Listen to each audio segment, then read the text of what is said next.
stop.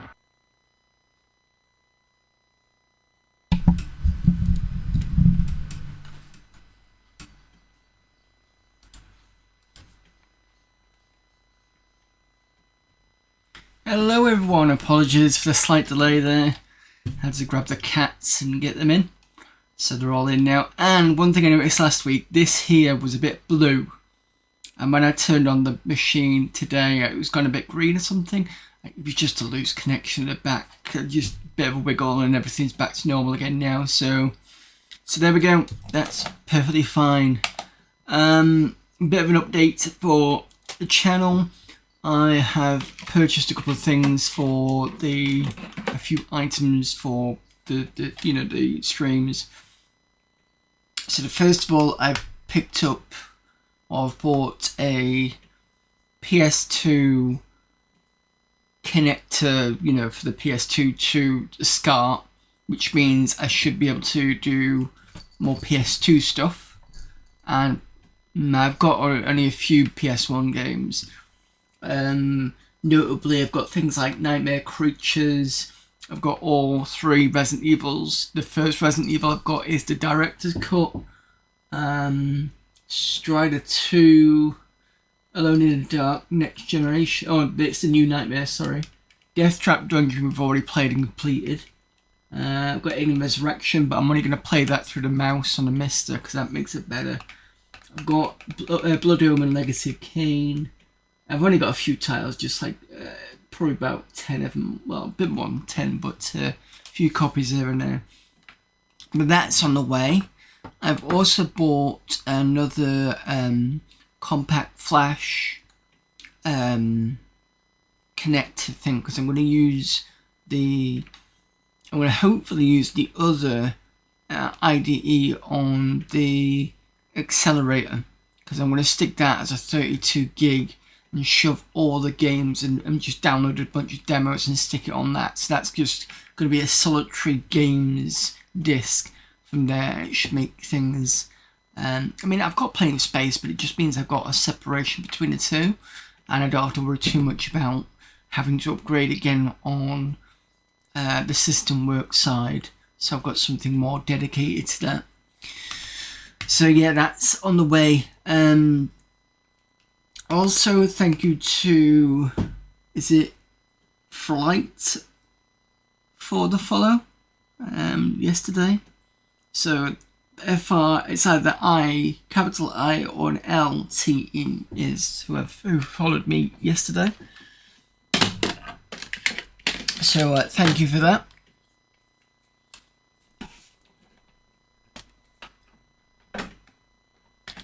Let's get this compact flash in.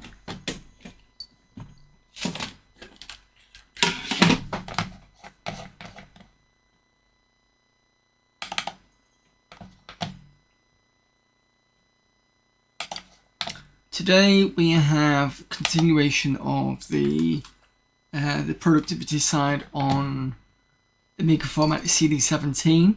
Got more Benefactor to do, and then we've got the new game suggested by Humble Squire, which is Black Crypt.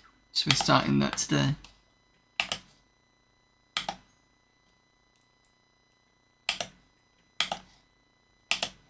So much nicer that it doesn't have that weird blue thing. I don't think anybody noticed last week because nobody said anything.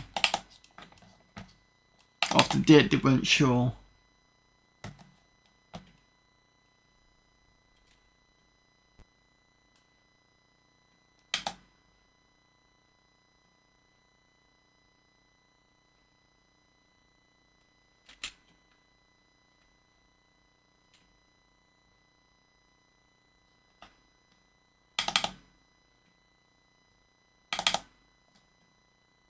Right, so I know I've had a quick look back. We've done comms, we've done graphics, we've done MISC. Because we did, because that ended in info. Cabby was tracky, yep, that's fine. We looked at programming. That was the weird one. So we got GCC, that's GDB, we did that one. COP was the disassembler thing. We did all these, I think, yeah. So we got, did we do anything on sound? This feels familiar, rude, because it wasn't the two rudes. Yeah, Hippo Player noticed. Rude Med, Rude Samp, yeah. So we did those, yep, so we've done sound. That leaves 4. So we've got CD-ROM here. So let's have a quick look at this. So we've got CD play, ACD player, sorry. Font sensitive, non-movie, SCSI CD-DA player. Compact but comfortable CD player with asynchronous window handling. In contrast to many other players, it's a style guide cuneiform. Versus the beta version may contain a few mostly harmless bugs, plus a tap API support doesn't work. So I don't think it's going to pick up my machine.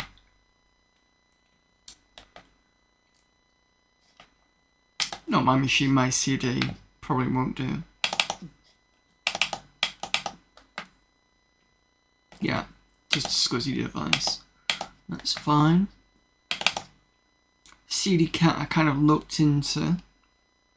I think it's just a catalog for the CD. Revolutionary catalog system which allows categorization of all kinds of CD-ROMs, especially Aminet CDs, other devices directories. I think I've tried this with my copy of Aminet, but it didn't pick it up. Mega CD player we've seen before.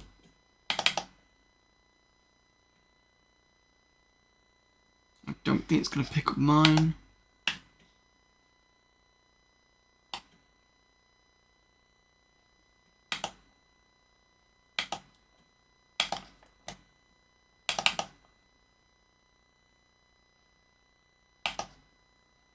It's a new audio CD player for the Amiga CD32 and SX-1, plus a 1200 and a CD-ROM.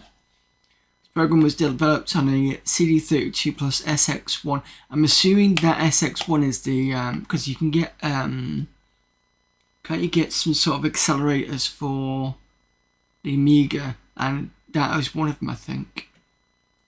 It comes with 340 meg hard drive, 2 meg chip, 4 meg fast, an assembly code, but it's compatible with most Amiga CD-ROM drives. Apparently not mine. Although mine's a DVD, I think. Let me just double check what the SX one is.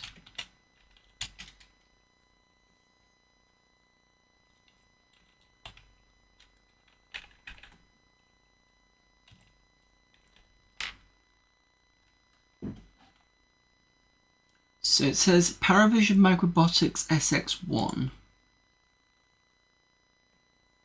Turns the CD32 into an E1200.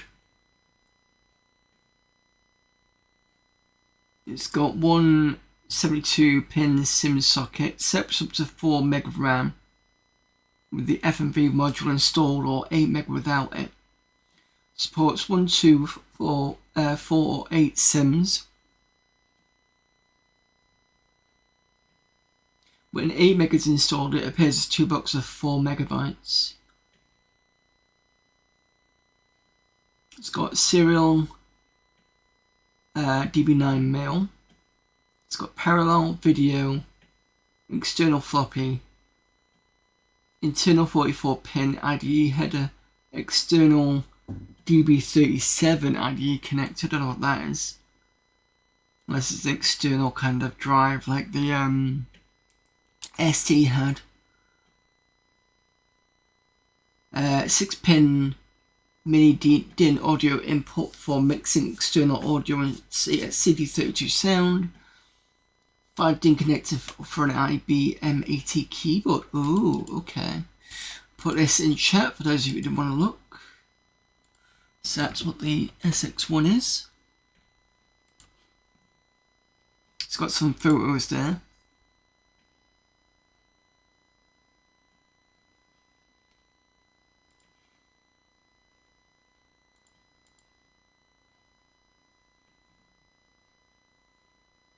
Interesting.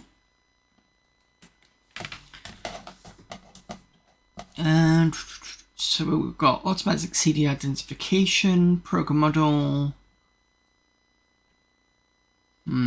What's its key on?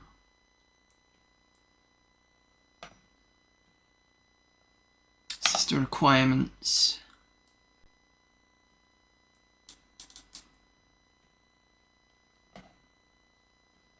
Doesn't say specifically what CD it wants.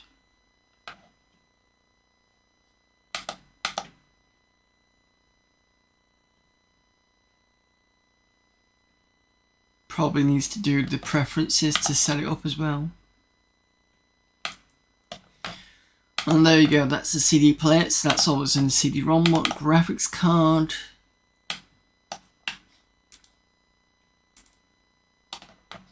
We've got a Cyberblanker.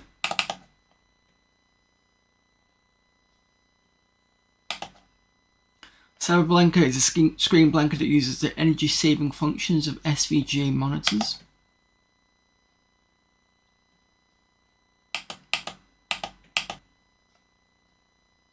You will need a CyberGraphics compatible card.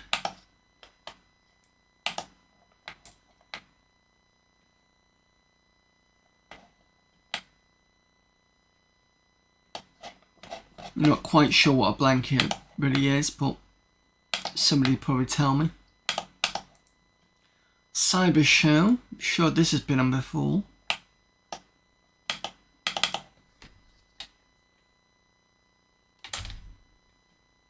Fast picture viewer, including slideshow presentations. So yep, definitely seen that before. Monitor 85 kilohertz. Monitor file for the 85 kilohertz monitor and cyber graphics. So you get 320 by 240 and 8, 16 and 24 bit for MPEG or QuickTime.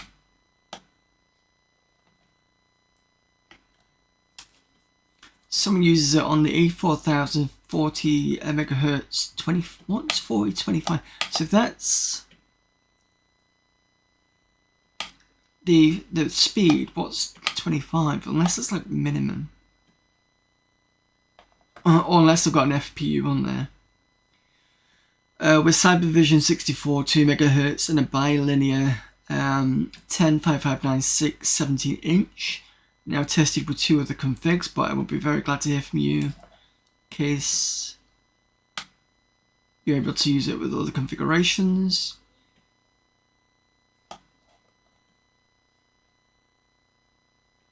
I don't know whether dash means have tested it, but it looks like it does up to 1600 by 1200.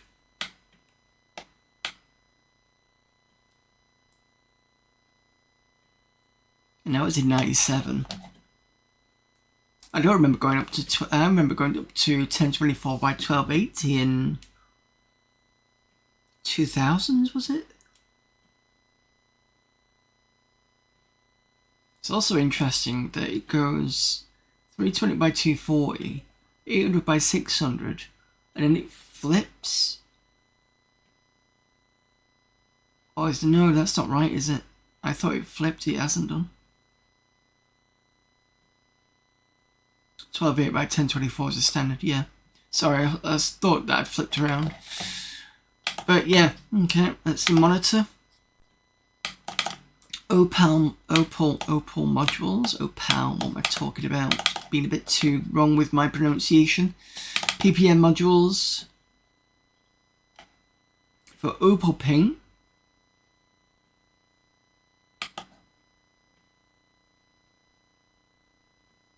Don't know if anybody's used Opal Paint before.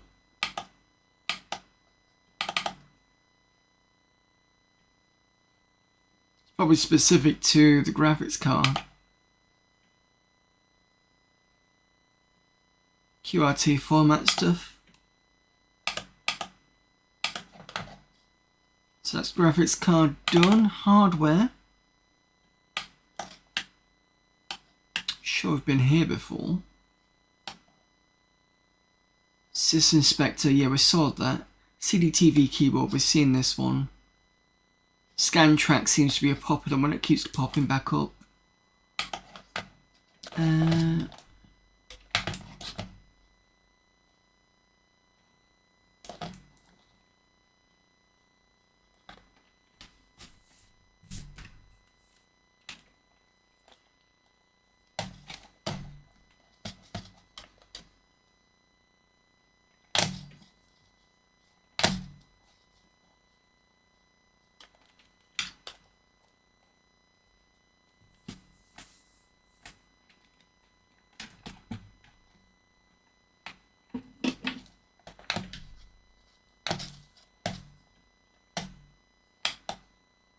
Sound, we've done that one. Programming, we've done that one. So I think Workbench is the last one then.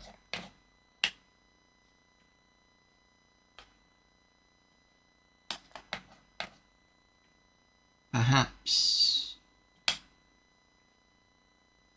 Right. Okay. Got ACF.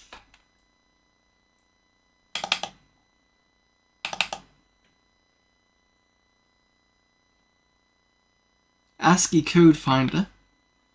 Have you ever been trying to figure out an ASCII code, then you might know how hard that can be.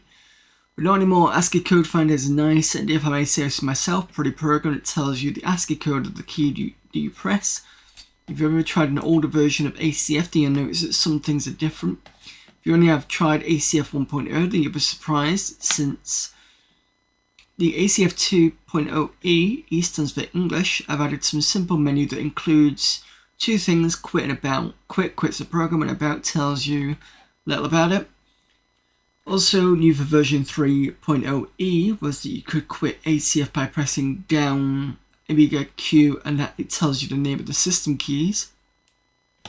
Pixel.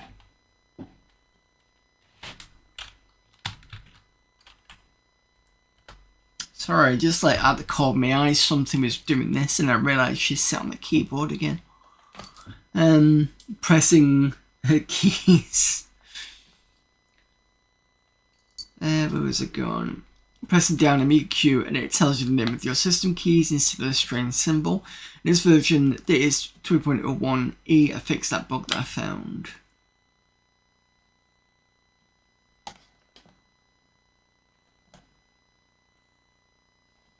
Double click the icon, enter the or into the directory from clay, type run ACF followed by enter. Press any key and ACF will tell you the ASCII code for it. Let's see how this works.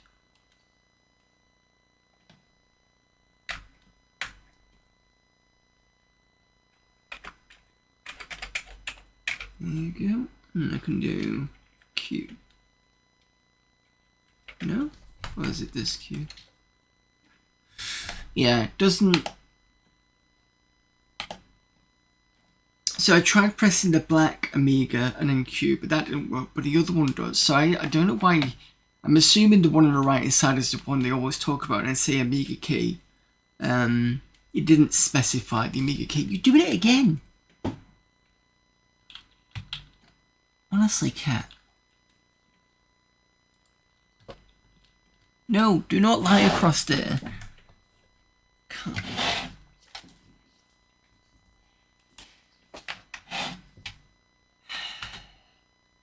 Honestly, cats.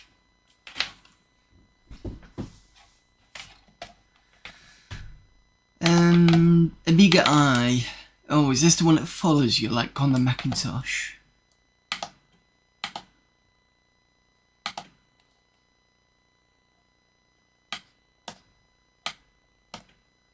There's different versions of it.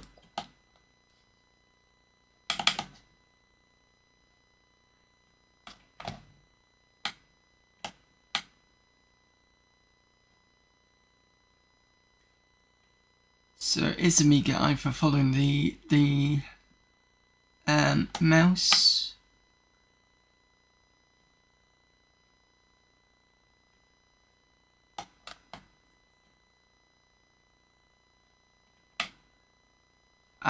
So the two versions are 3.7 is for 2 and 3.9 is for 3 and higher.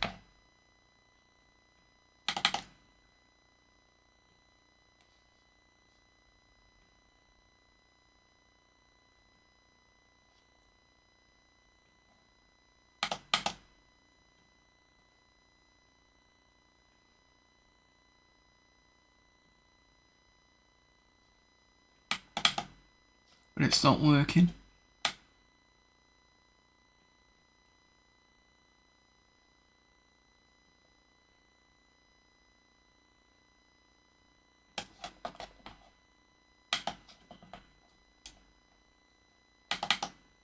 Oh, I saw a flash up there. Is it?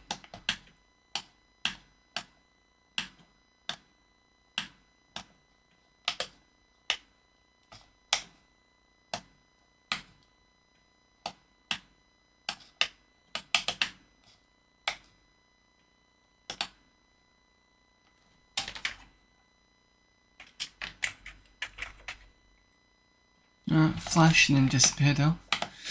Okay, never mind. Burn on.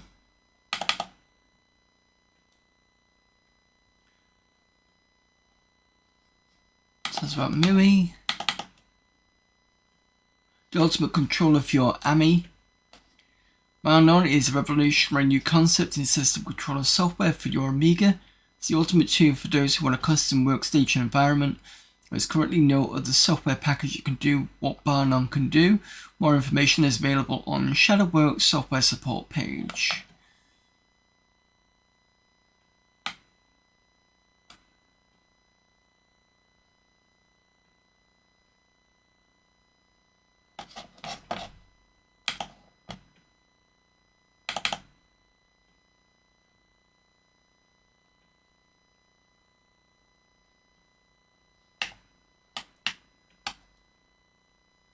This doesn't seem to work either.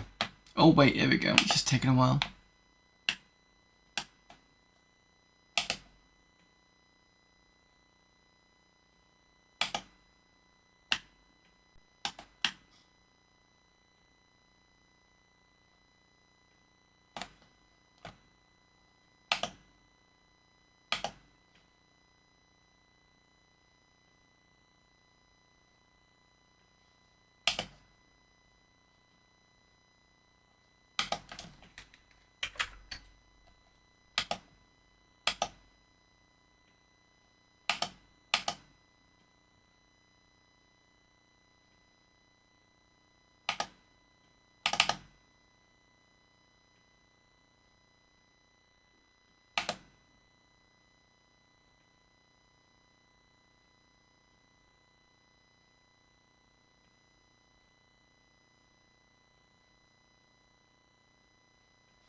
Is it not going to show the window?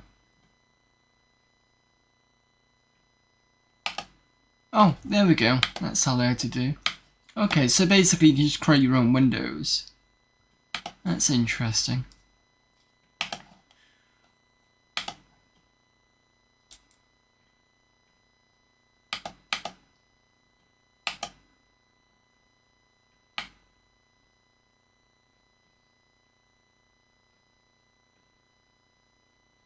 Thumbnail of other screens.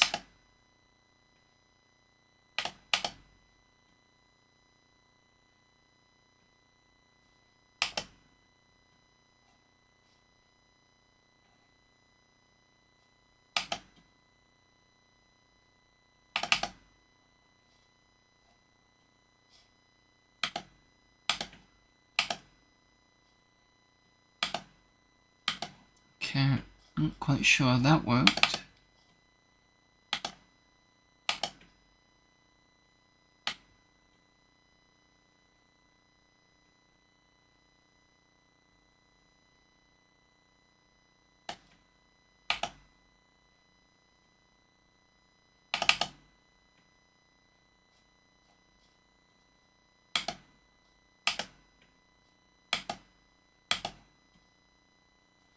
Well, anyway, looks like you can make your own window list, that sort of thing. So that's probably interesting for some people. Maybe you can stick it as a big bar across the bottom, similar to this, but with different things on. But that's interesting. Class action.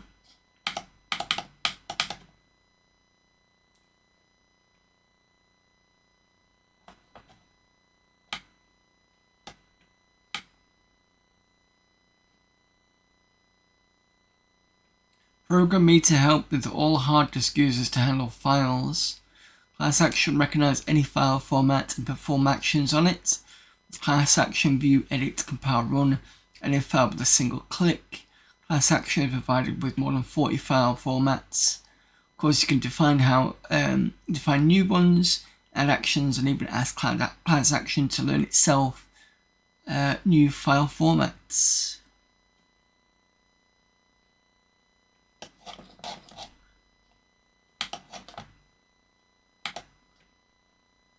So we've got a Gag Tools one, we've got a MUI one as well.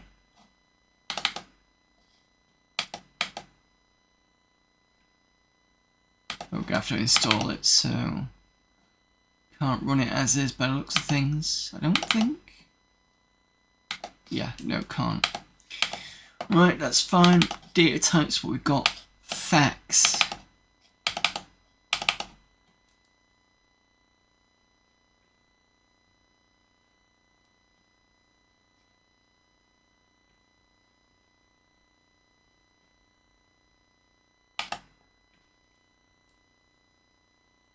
Data type of reading the if fax file format, as e.g. written by GPsoft GPFAX software. It does work well with picture.datatype version 39-42 as well as v43 and produces 2 colour black and white fax images. Fax data types is freeware. Interesting. From 97. No, you're still using fax in 97. We did have a fax modem, but I never used the fax part of the modem. They were still there in use. I can't remember if I ever used a fax. I think I have used a fax machine once, or maybe twice. And it was something to do with you having to put the paper a certain way. But that's about. I can't remember why I used it. It might have been a work thing, but it was so long ago I couldn't remember. What's this?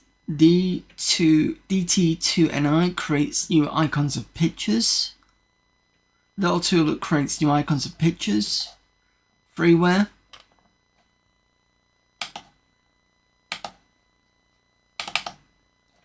Easy Patch.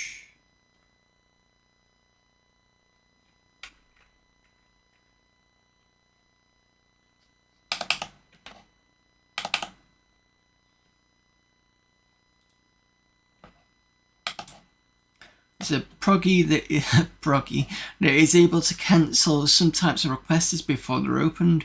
Easy Patch patches the following functions in a system compatible way: Rec Tools, Intuition Tools, and MUI Master.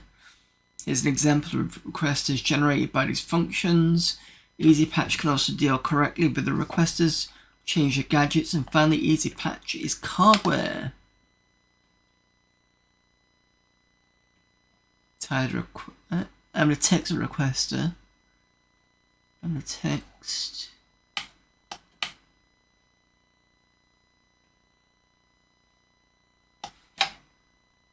So I'm assuming that means you can get rid of nag screens. Perhaps.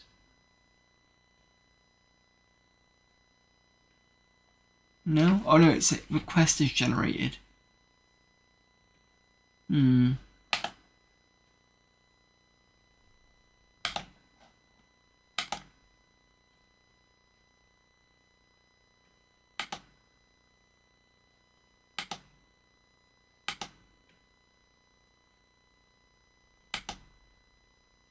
not entirely sure what this is.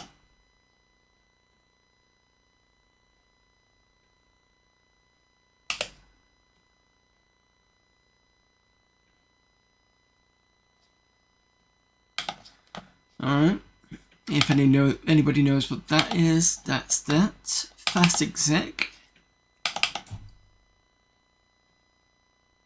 Moves exec library to the fastest memory. Fast exec is meant to be started early in a startup sequence. Will install resident tag, and during a reboot it will move exec library from the slow chip memory to fast. Your address option makes it possible to move it from any memory to the fastest memory in the system. Facts exec is public domain. Assembly source is included.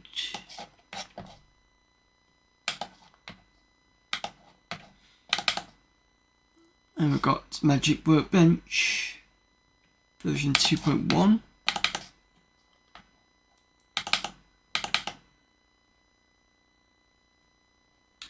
Mode Pro, Screen Mode Promotion and Public Screen Utility.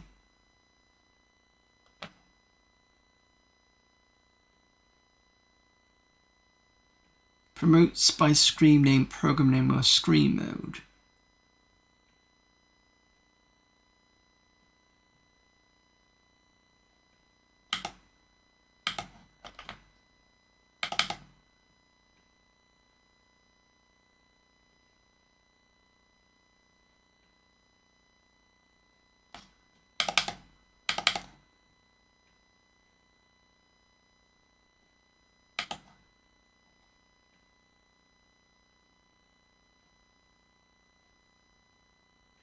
It's a simple public screen manager. You can define public screens that automatically open and close as needed. Excuse me.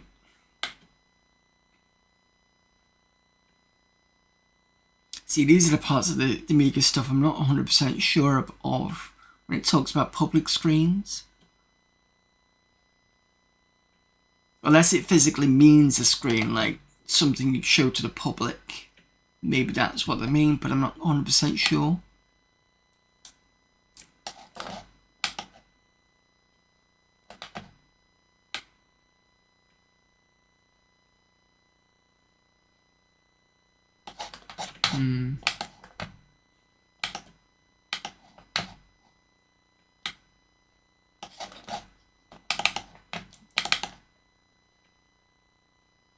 More pointers sets the pointer to the style of the gadgets.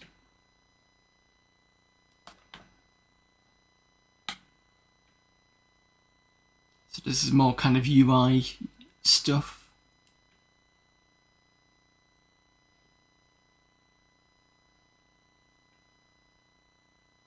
I suppose it's good for you to be able to see you've got loads of windows open or loads of applications open.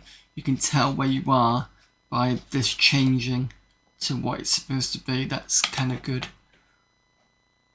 so you're not getting lost.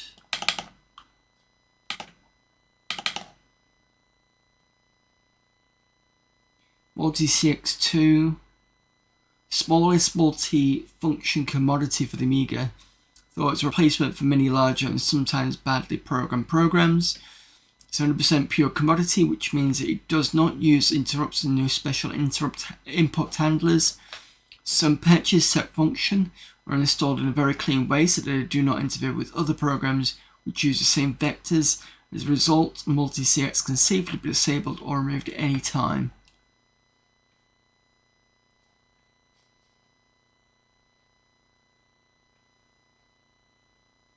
You need a clean commodity without bad hacks. There is no alternative. Okay, power windows.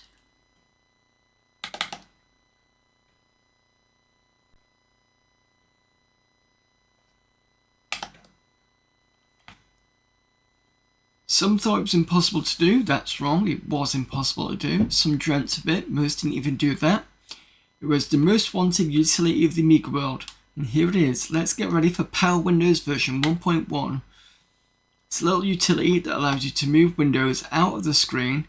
With this program that patches some of the system functions, you will finally know where to move windows when you've opened a lot of them. Power Windows is especially useful for those of us who don't have a graphics board like me. The screen resolution of the ECS AGA chipset offers. After having opened 2 or 3 windows, you've already got to start sizing and moving the windows to get to the desired one. Well, that's over now with Power Windows. You simply move the windows you don't actually need out of the screen. You can also get another incredible feature. You can iconify all your windows, 100% compatible, hundreds of configuration options, very few memory usage. Ooh. Shareware.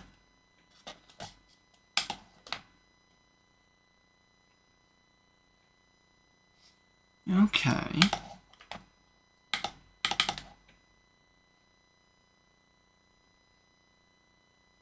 Okay. Oh, that's so good. Okay, fine. I'll go and read the important first.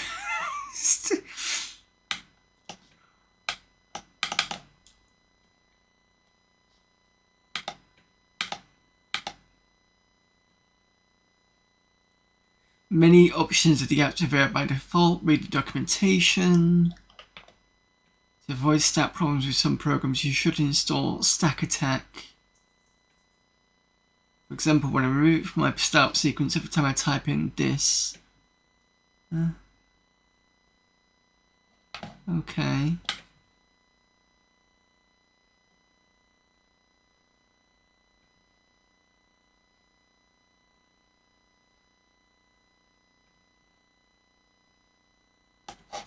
I do like some of the ASCII art on this. There's some really good ones on here. Are you going to let me look at it or not? No. Fine. Moving on then.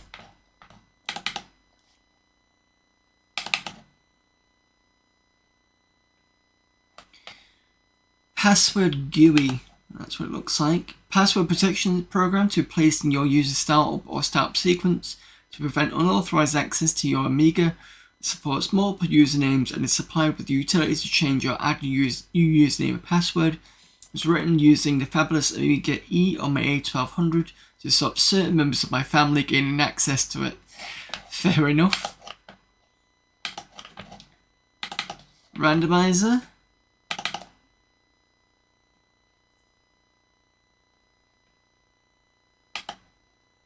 Program is not usable.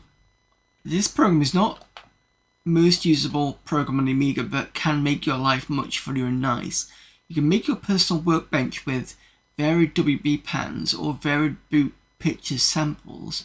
It's very easy to use and is very elastic.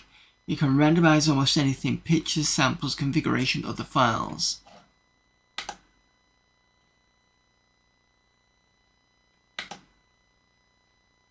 Another Amiga E program.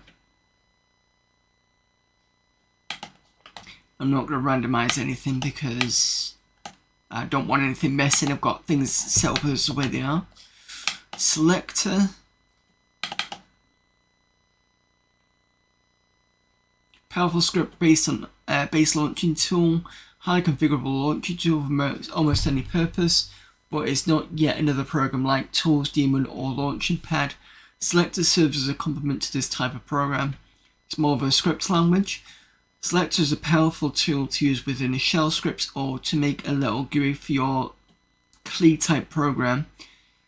I have, for example, made a GUI for GM Play using Selector. Really easy to produce with a button panel, info window, or little requester with the selector. So I've seen those sort of things. I think Graham had something similar. It's like when you look at his setup, there's usually like this little box with little buttons in, and I'm assuming that's something similar. Simple Find isn't just another find program, isn't it? Yeah. Search tool for the Amiga, yeah. Right, fair enough. Startup control.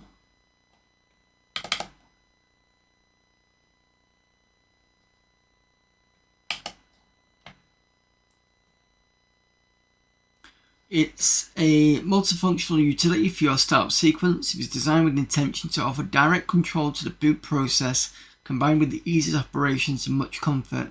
With startup control, you can get information about the status of your computer and set a desired configuration every time your Amiga boots. Comparable tools mostly offer one out of startup controls options and are very specific to the user's single topic, overloaded with features and therefore not easy to use. Startup control tries to close the gap and offer useful features which are easy to use.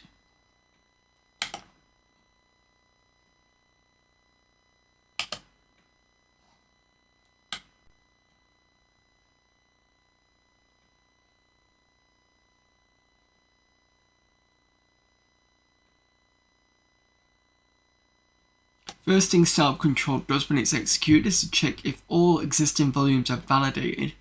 If Startup Control finds a drive that's under validating, it will wait and check this drive once a second until it's validated, while a nice info box will inform you about what happens. When all is wonderful, the box will disappear and your boot sequence goes on. When the Startup Control is installed correctly, it's easy to use. Simply hold down left or right Alt key or press the left mouse button. After a reset or after switching on your machine, and Startup Control will open up a nice window offering a variety of functions. Okay.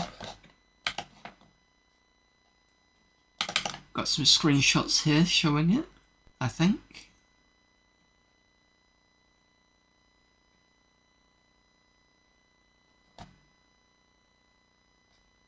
Yeah, blue. I don't know if this is not done correctly.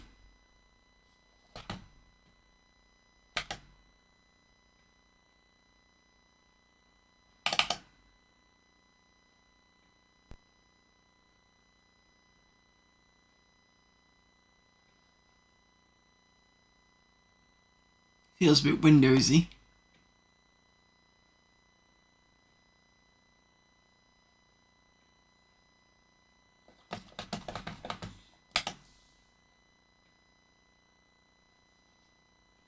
Okay. Tool Manager.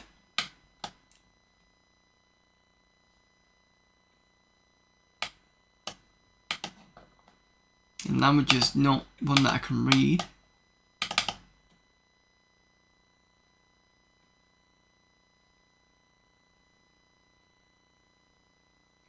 Program which lets you start your tools in a very easy way.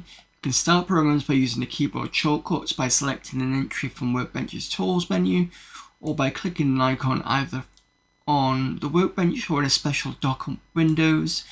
You can even drag icons from Workbench drawers on those icons to supply files to the programs. Additionally, you can attach sound to each of these actions. All these things are controlled by Tool Manager objects. Each object has a specific task, contains information about how to accomplish a task. FX programs are represented as exec. Oh, what?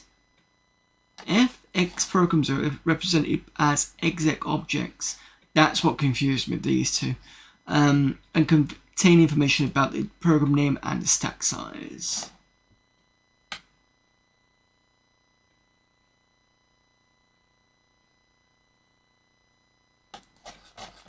Okay, so it's just like a launch manager. TT manager.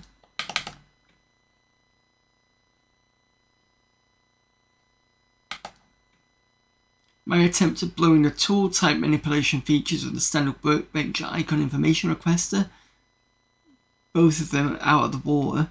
Such a powerful yet easy to use tool type editor with many features such as font sensitive, resizable, style guide, compliant GUI, app icon on app windows, it's commodity,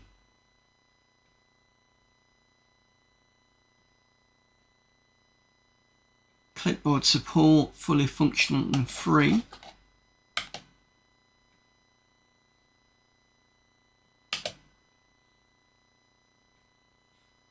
See if it works.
I thought we could do something with the you can get tooltips with the games section.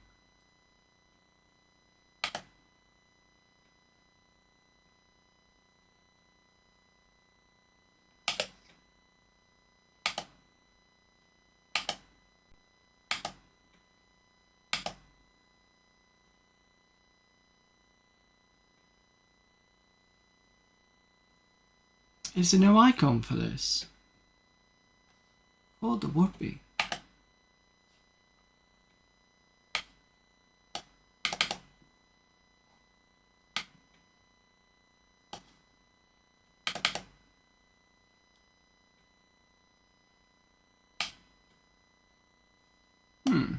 Doesn't seem to be picking this up.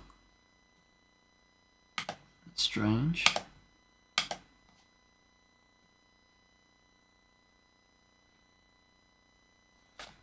Okay, so that's not going to be useful.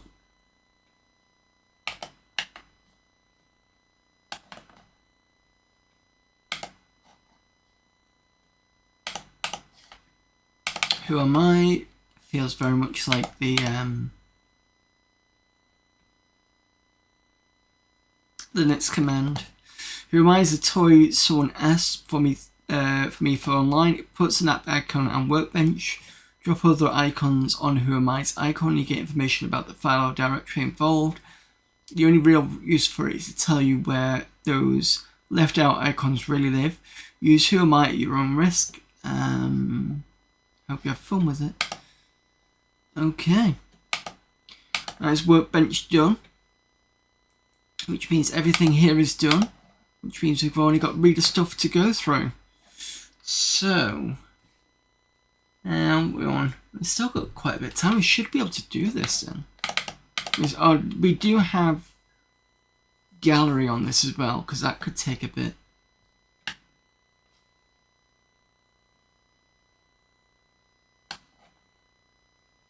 Reader games. Oh, that's a new folder. Oh, we've got this CD is just packed full of games. So we've got an entire section on, what is it?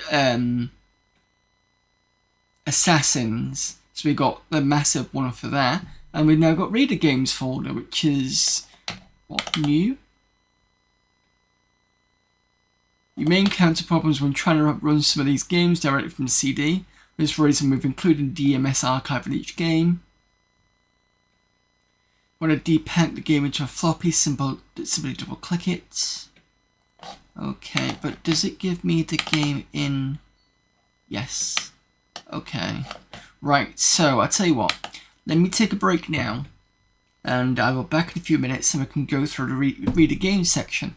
So I'm quite impressed with this for this month. Right, see you in a few minutes then.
Let's get the hell out of here.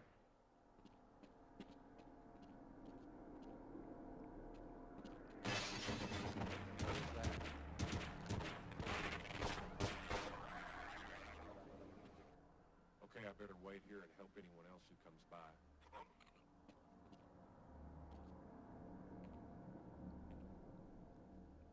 If I were a braver man, I would run for the surface. But I'm afraid if the world finds out what we were doing here, Gordon... Well, please, just don't make me come with you. Well, it does seem there is something to chaos theory after all, yes?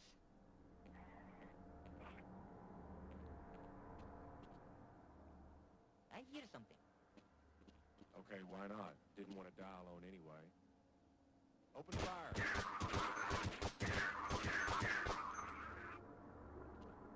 Okay, I'll secure this area.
Anyway, well, right, got a lovely cat here.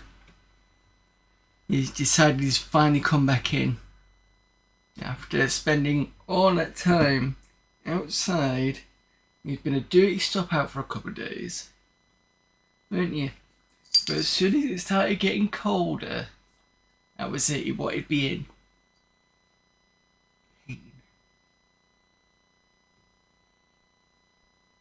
Good to see you again, though.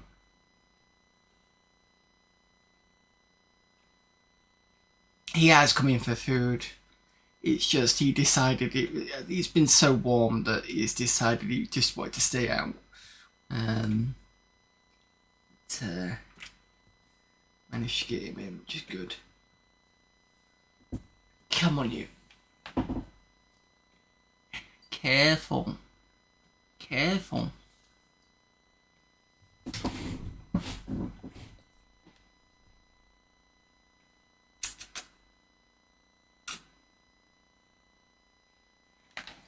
Right, games, aardvark. Let's see if this runs.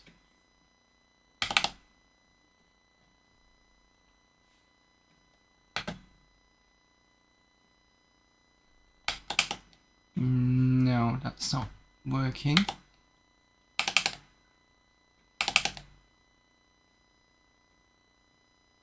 Hamburger Heaven.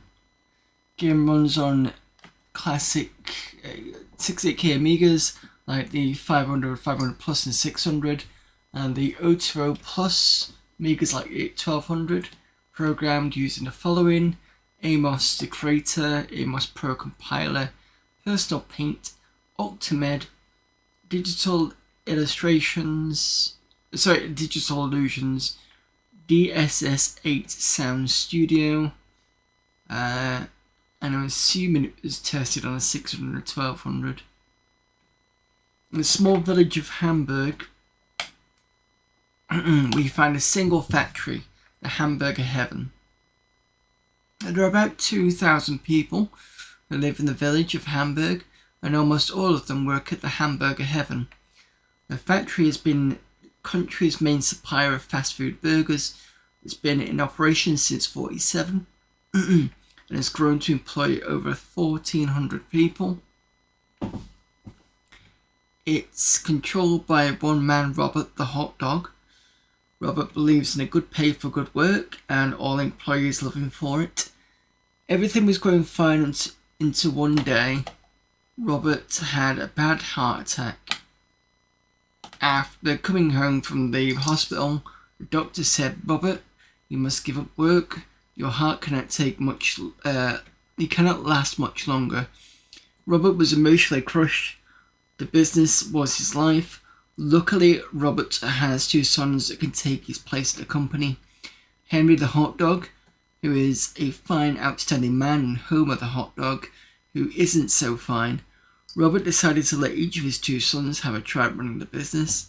The one who can complete his job the best would have been a new owner of Hamburger Heaven. Homer was furious at his father's decision. Since he was the oldest son, he said the factory should be likely to go to him. He held a secret meeting with some of the employees at Hamburger Heaven, convinced a few followers to stop Henry. This must not happen. If Henry the Hot Dog is stopped from completing his job, the factory will belong to Homer the Hot Dog. Rumour has it that Homer will sell the factory, take the money and leave the country. The economy of Hamburg will be destroyed. Everyone will be forced to sell their homes for next to nothing and move away. You control Henry the Hot Dog with a joystick plugged into the regular joystick port. Moving the joystick left, right, up and down makes Henry move in the corresponding direction. Henry must make his way through 6 levels to win the game and inherit Hamburger Heaven. Oh god, cat. As much as I love you, you're very kind of... Sometimes you know cat's there because you can start feeling tickling. Yeah, I'm not allergic, it's just, small little hairs start tickling. That right?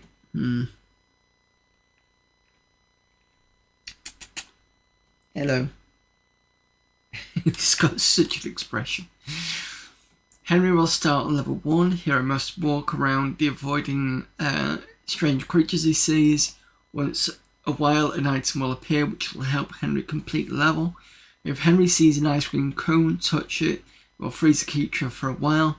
If Henry sees a bottle of soda, touch it will magically remove one of the creatures. This is feeling a little bit like Quick Snacks.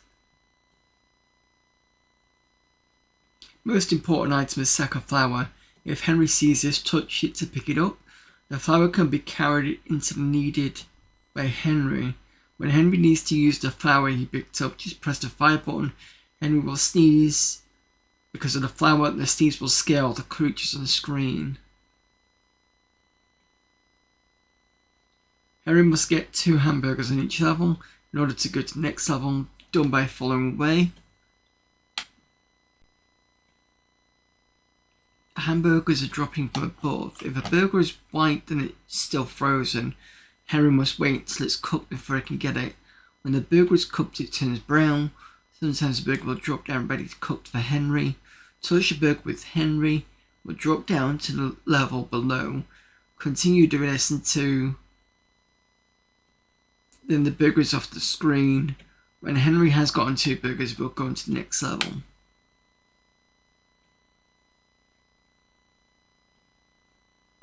Okay.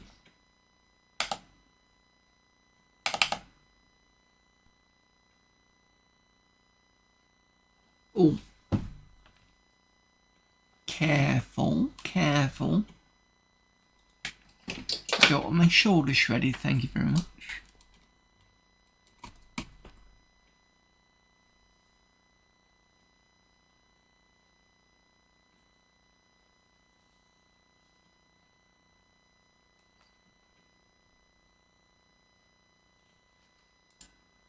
Go on over there. Come on. Go over there for a little bit. No. What are you doing? You gonna sit on my knee or something? I know you don't like sitting on knees because you want to grab me like I'm not fussing you for some reason because you're a clingy cat. Come on. Come on.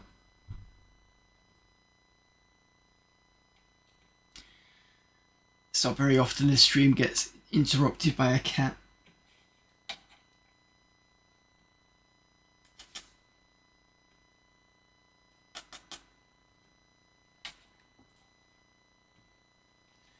Alright, let's get the joystick out.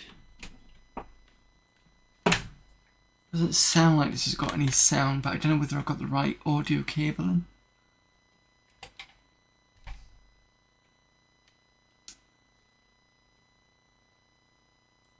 Cat delay always welcome.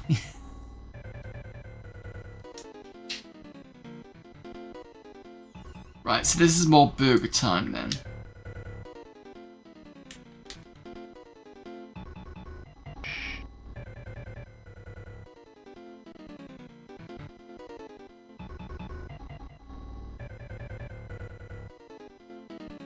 Yes, that is the music, unfortunately.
There's two of them now.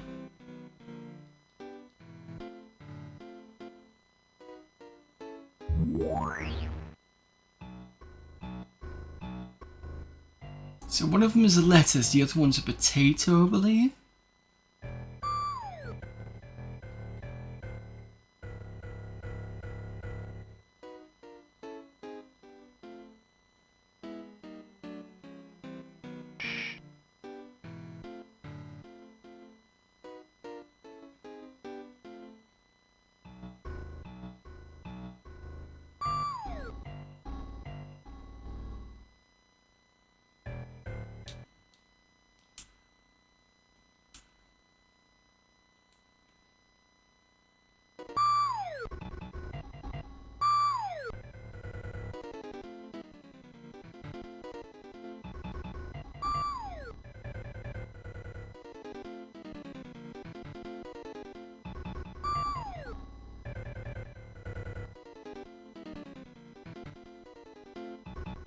Oh, God, that made me jump. Wasn't expecting that level of volume from the computer.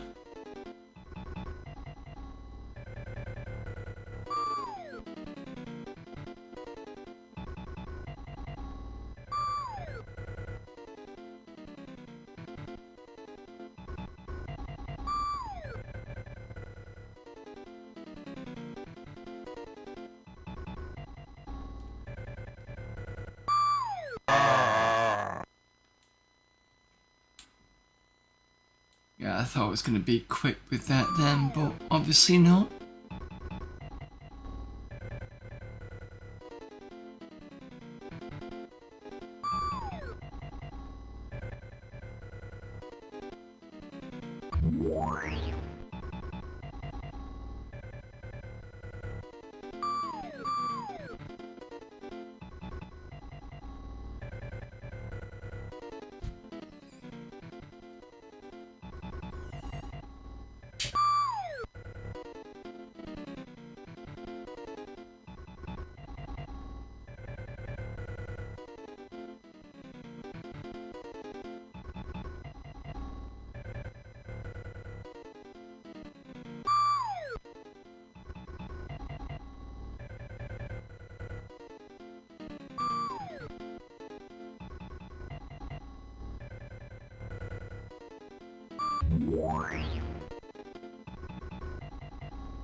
Oh, that was the frozen burger.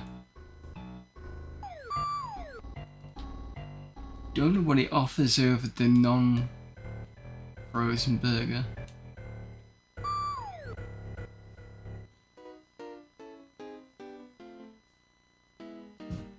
It's definitely going to start getting difficult though.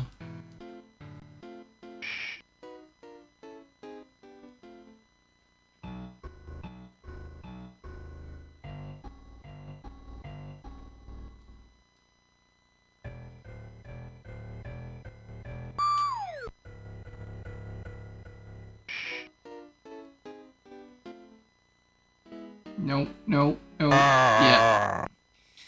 Homer the Hot Dog elected as new president of Hamburger Heaven. Homer says productivity must decrease and over 900 workers will lose their jobs. With the factory will close within a year. Yeah, that was okay. The music could have done a bit better, but I think maybe a bit speedier as well. But other than that, it was okay.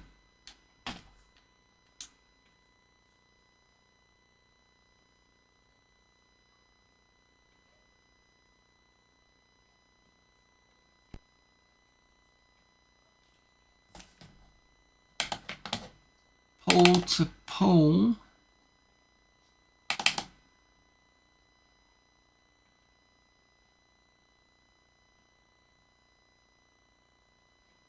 Oh, is this Tower of Hanoi? I think it is.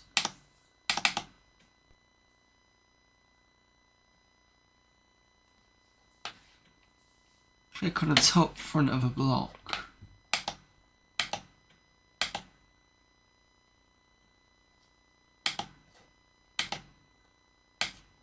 No?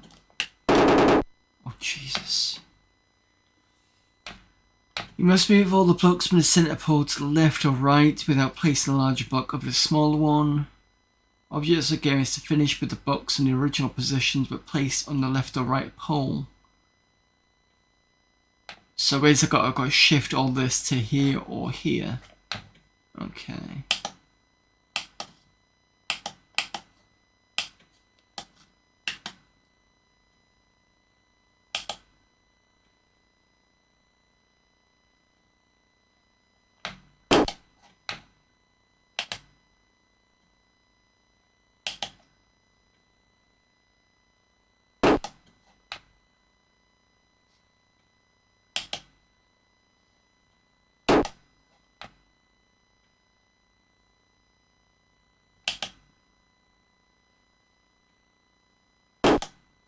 This is really loud.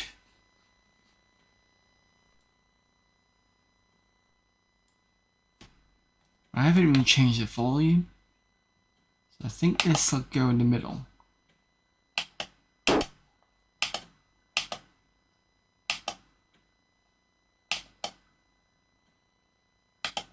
Come on.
Come on.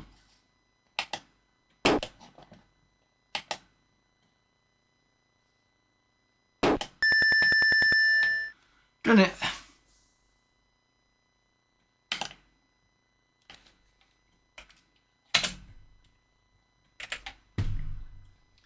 There you go. Simple enough.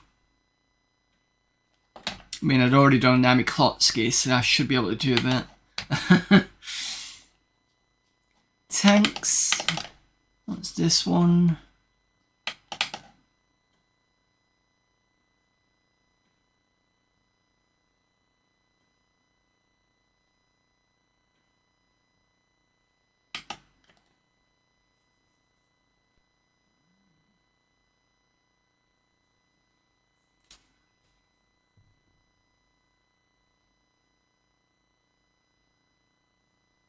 Multiplayer free-for-all. Controls are simply left and right to rotate, up and down. Completely missed it. Shields. Okay. using Blitz Basic and D-Paint 3.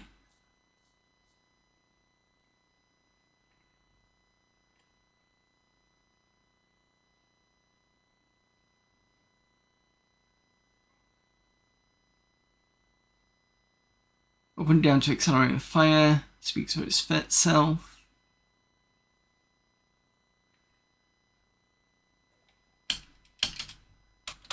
Can I start the game?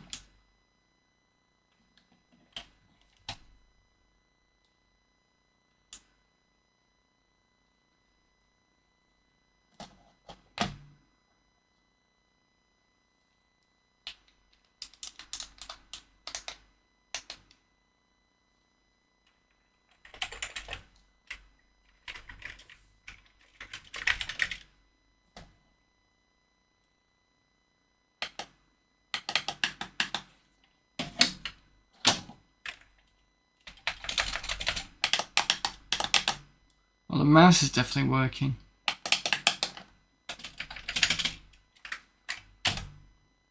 It won't let me. Probably need to switch the mouse over for, you know, the mouse and joystick for some weird reason, but fair enough. Cop Wars.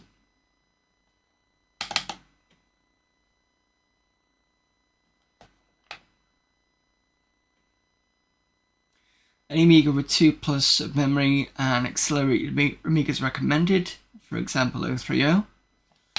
You are on a trail of ruthless gang of well-armed drug dealers. While on a stakeout, you are spotted by the gang. An inevitable gunfight is inevitable. Use the mouse to position the gun sight in each gangster that appears and press the left mouse button to fire. Your gun has 8 rounds. When you run out, you can reload by firing the near the bottom of the screen. Depending on your skill and experience, you can choose the level of difficulty to meet your needs. The more experience you have, the more gangsters you have to kill, and less lives you've got to start off with. Good luck, officer. Game was written using Blitz Basic. Graphics in P-Paint 6.4 on an Amiga 1200 with the Blizzard 1230 Mark IV, 8 meg of FPU, 8 meg FPU and Zappo CD-ROM. Taken over a year to write. Has added and changed bits of it over that time and sometimes left it unfinished until now. The idea of this game came from Virtua Cop from Sega, an excellent game, particularly with a gun. Game could be improved in quite a few places, more levels, better graphics, better sound. I've got playability to just about right. It's not too hard to be impossible, not too easy to do with your eyes closed. As in many games, nothing's perfect, but with my limited skills, it's pretty good. Hope you enjoyed this. Have a good blast.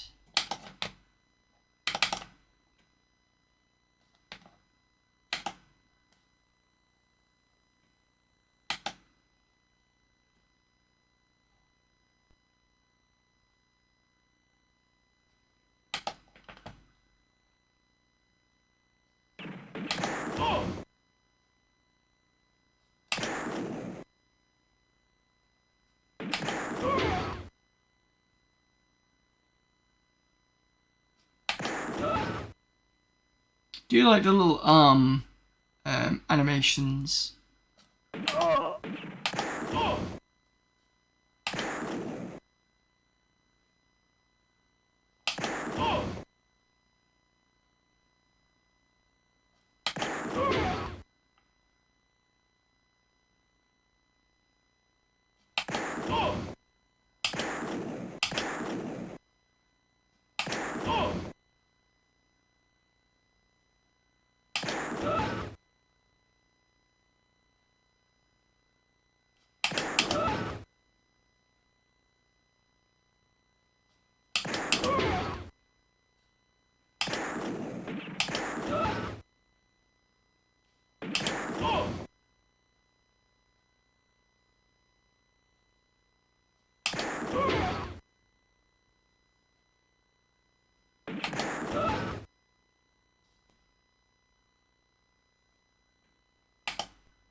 This is actually alright, to be honest.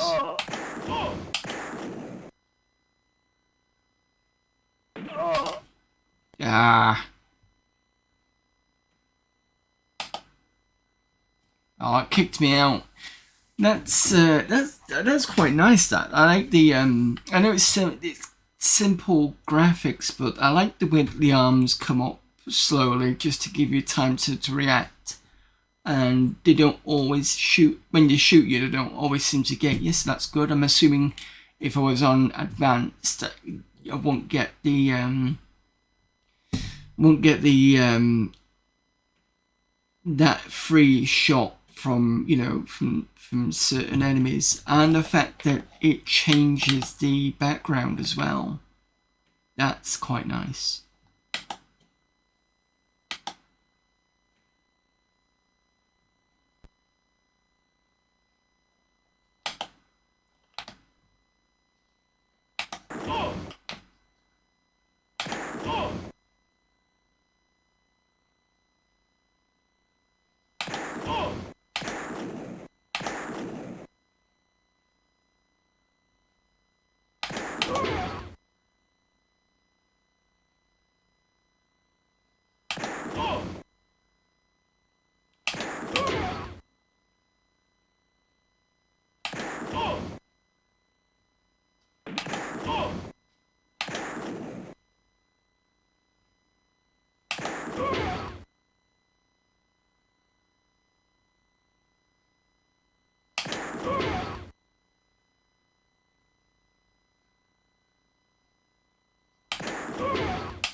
Yeah, I failed to react because the OSSC was kicking in.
Next section. So it looks like 15 shots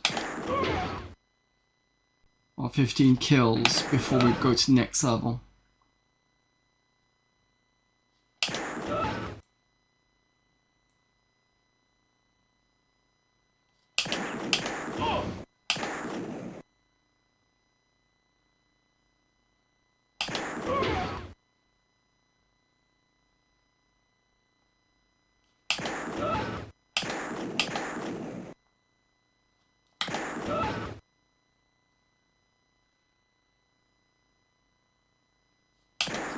Oh, there, Claw Classman.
Ah. Alright, that was a lot of fun. That's quite good. I'd been a bit better with that if the OSSC wasn't bouncing between a couple of bits. But other than that, that was good. Right, Grusha.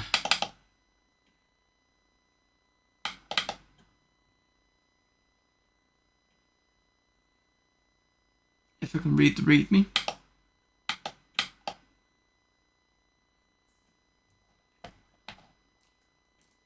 Crusher was written by Stuart Brown, age 14, in Amos Pro.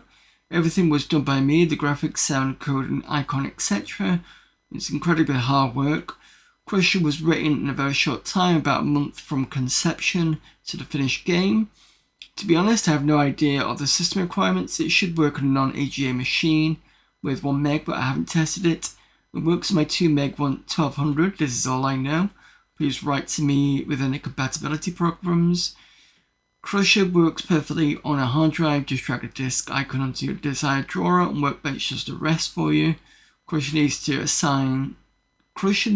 assigns. Crusher is millions of times faster on a hard disk. There's quite a lot of data involved. Conception. I wrote a really good game about a year and a half ago called Mini Machines. It was a total rip-off of a similarly named racing game, but it was well coded and fun to play. Unfortunately, it was lost in a terrible hard drive accident. Crush uses a similar engine to Mini Machines, but the control system is different. Mini Machines use a full 360 rotational system, whilst Crusher uses a push-to-go in that direction system, which is more suited to this type of game, enables you to escape from corners easily and pull other amazing stunts. So it's just a stick only. Aim of the game, you are the red-white car in the center of the screen. You have to try to squash small pink-white cars whilst avoiding the yellow steamroller. The pink cars are crushed when you drive over them, and other appears elsewhere. Steamroller follows you slowly. The amount of cars you get and the time you last go towards your score.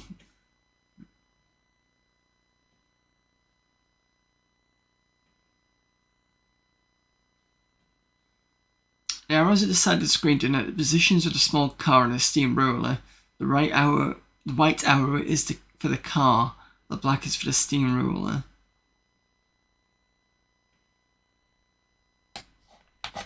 Okay.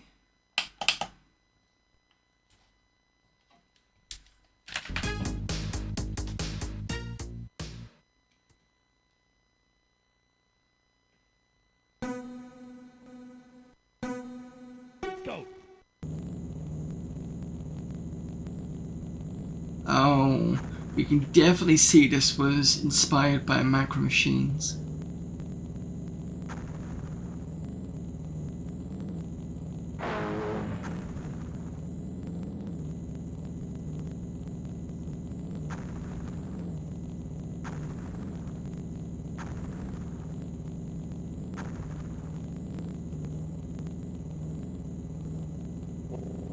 Watch out. So the steamroller gets faster.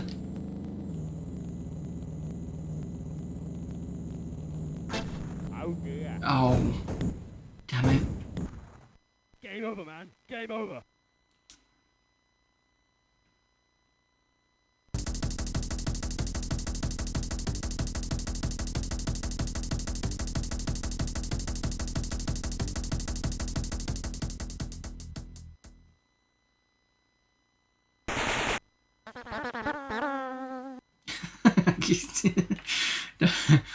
Quite charming and funny at the same time.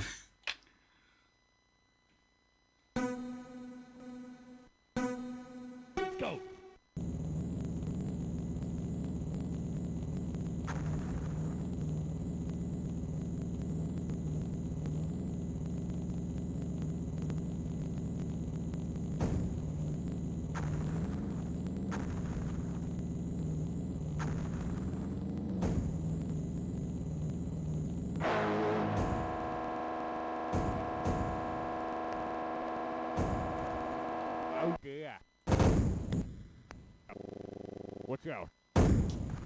Okay, so when you get hit by it, it doesn't move. And then you just get hit by it again. Okay, whatever. Go!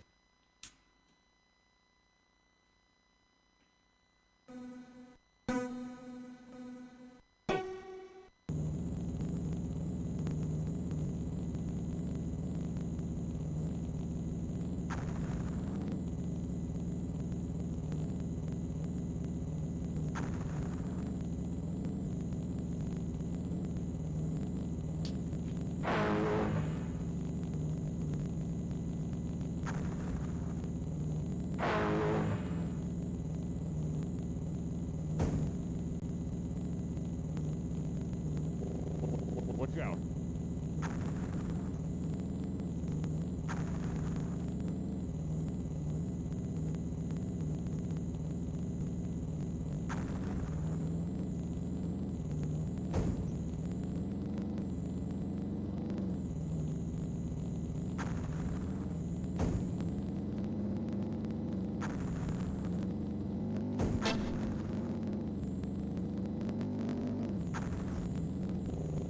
Watch out.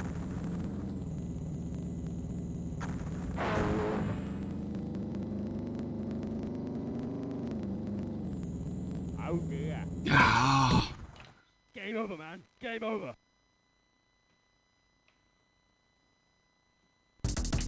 Right, I have one go with this, and then I'm gonna move on. But yeah, I can see the fun in this.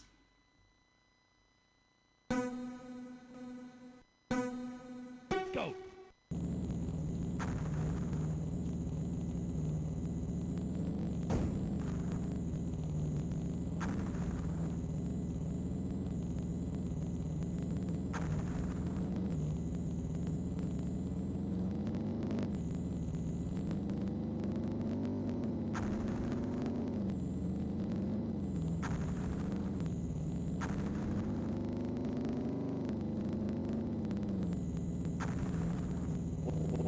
Watch out.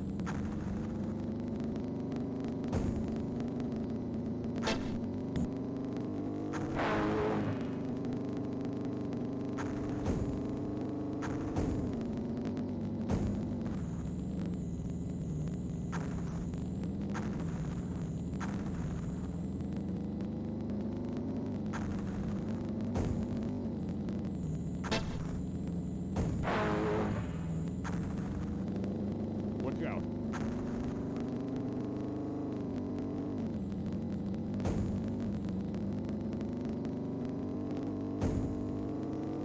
Oh dear. No. Oh. Okay. Game over, man. Game over.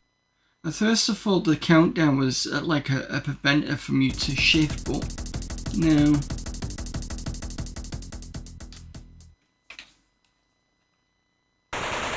Go.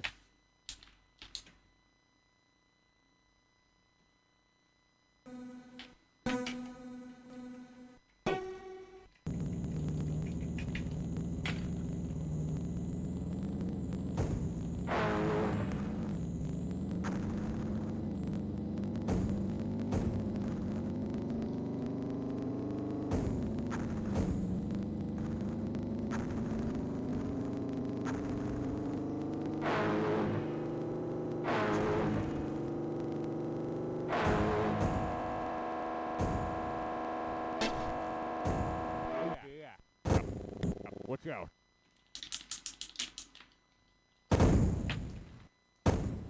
No, it just Game over, stops. man. Game over.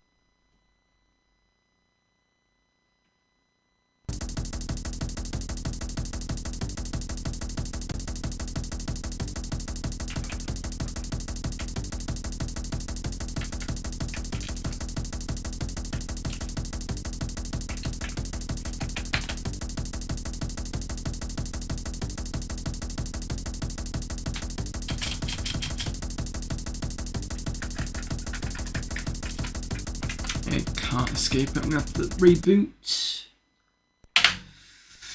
Oh, I'm over time anyway. I'm gonna have to start Benefactor. But those games were quite fun. Did like the Micro Machines-esque one, that was good, and I did like the Cop one.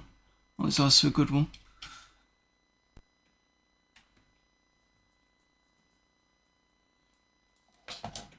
So we'll return to that next week.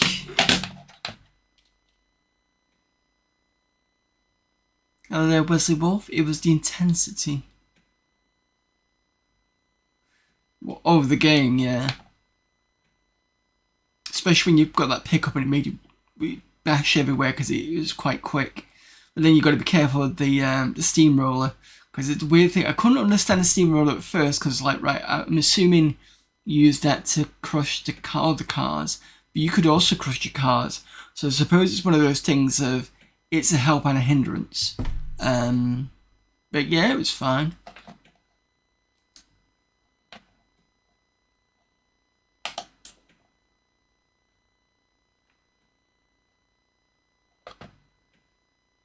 The anticipation that comes with it, yeah. Well, if you want to play it for yourselves, it's on Amiga format CD17, and if you go into the Readers folder in the Readers games, it's in there. Right, Benefactor first. And I'll finish up with Black Crypt.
Did I get the password right?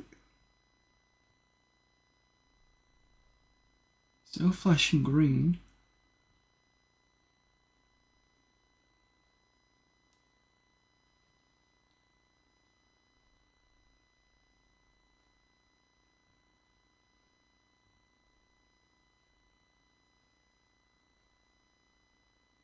I think it froze.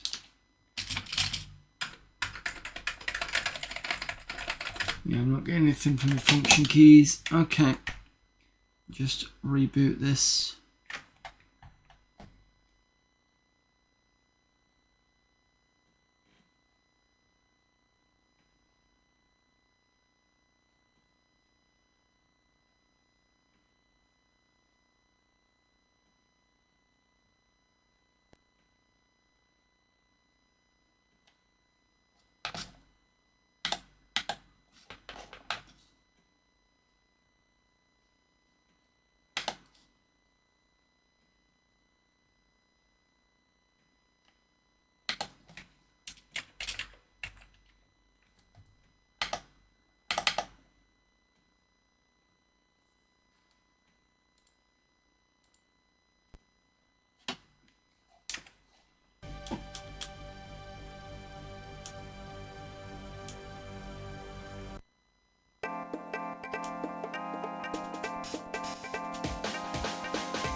There we go.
I've done something wrong. Oh no, I haven't. There we go.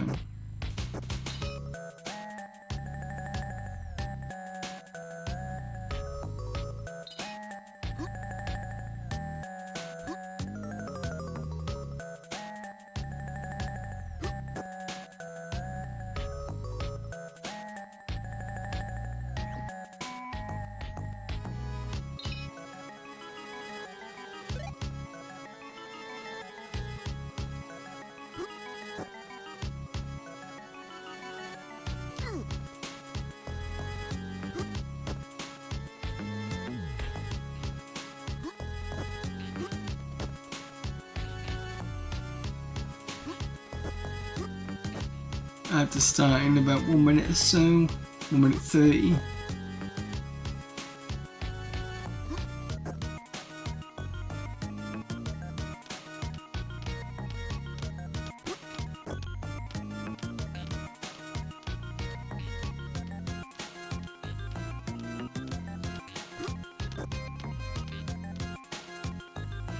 Open Sesame.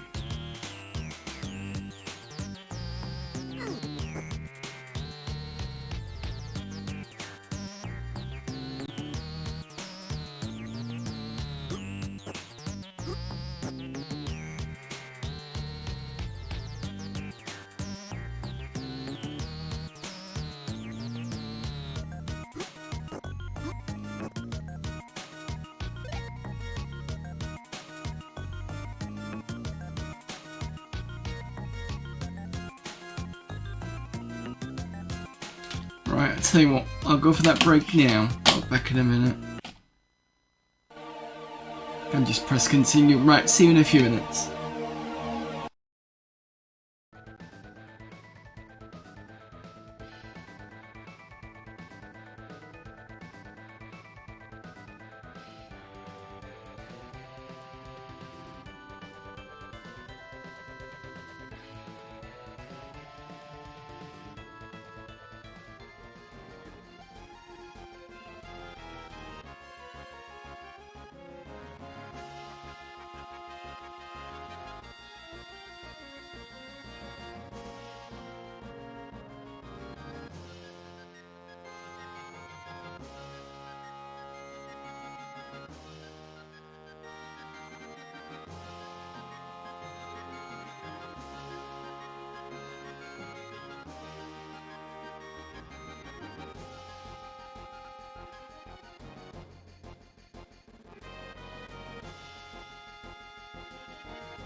Welcome back, everyone.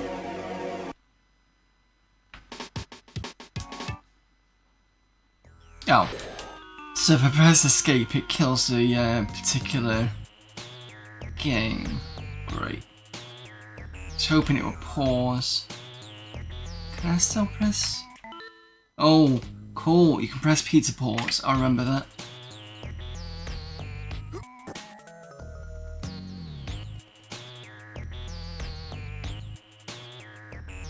So it goes down here, cuts that from here, comes across, jumps down, and hits this, and then goes into here.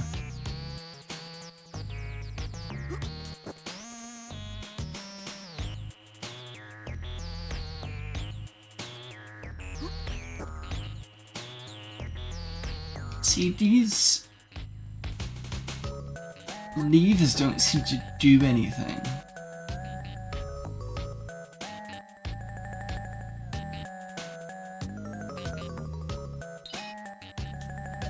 Whereas it's something that you've got to just play around with.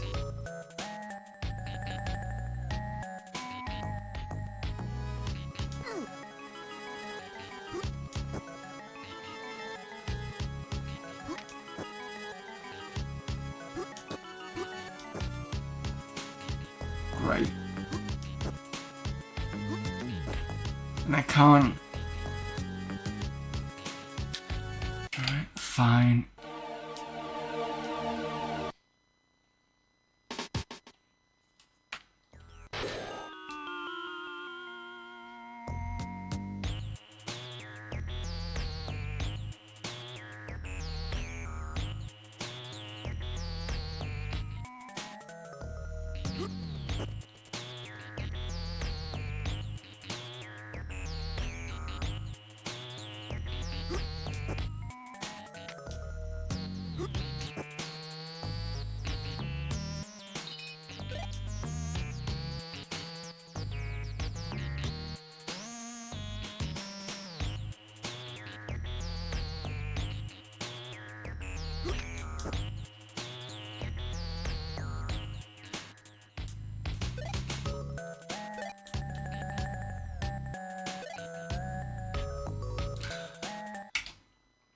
Can't believe I've done that twice.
Well, I can't change the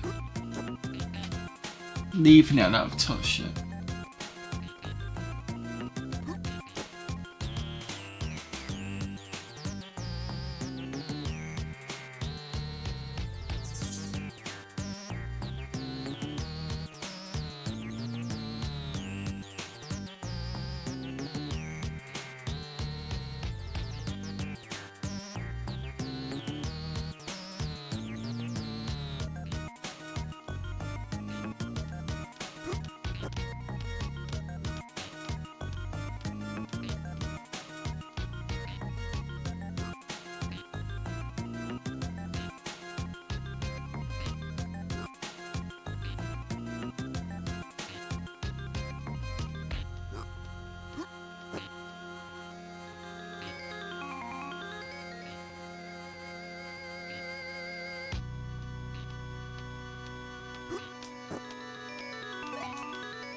It's not you.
See, that's open now, but I don't see the point in it. Because it's just going to go back here at the bottom.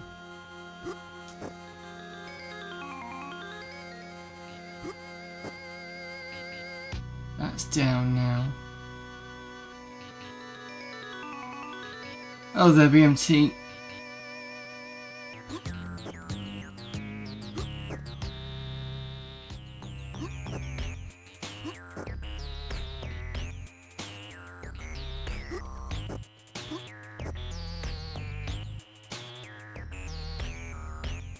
Happy Monday to you too.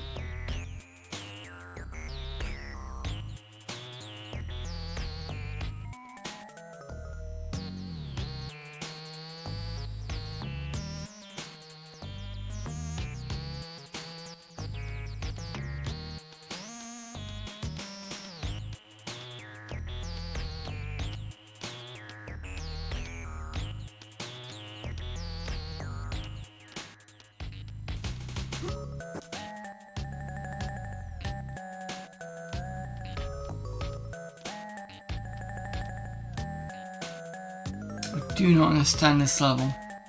That silver one's got to open up his, or that silver one is for this door down here, but I don't see how to get to it. I've already done the levers.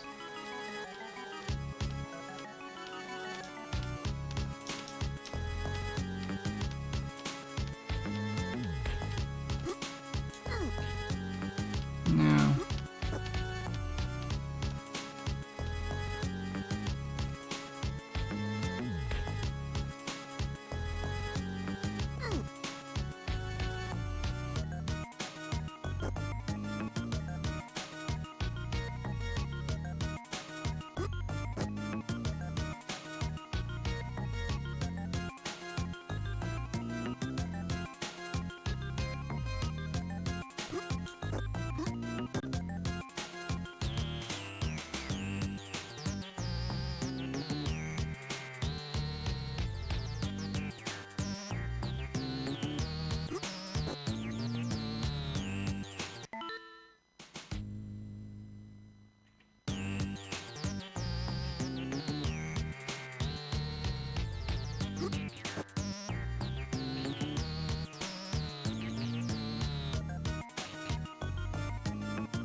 The only thing is using axe through the bottom here, but I don't think it's gonna work.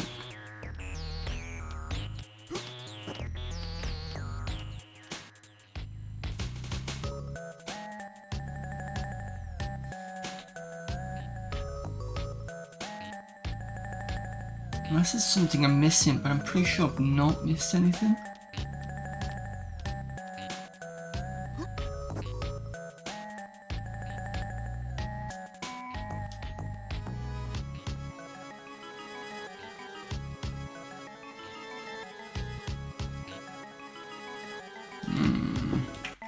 May have to look this up.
What? Grab the key and free the first merry man. Unlock the leftmost cell to free the trapped one, yeah. Move the merry man, have him run right past the locked door till he hits the dead end. Blood outreach key. What?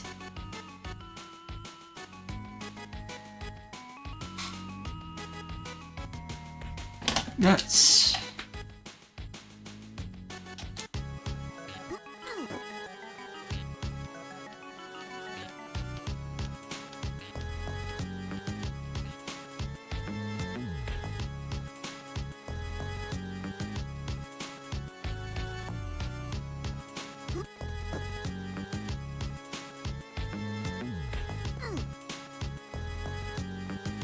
See, the problem here is, as soon as you go down here, that's it, you can't...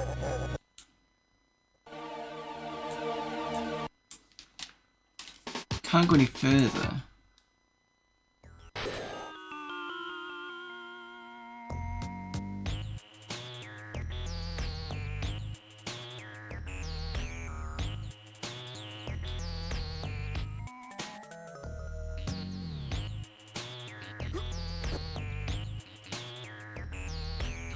Unless I'm not supposed to use the levers.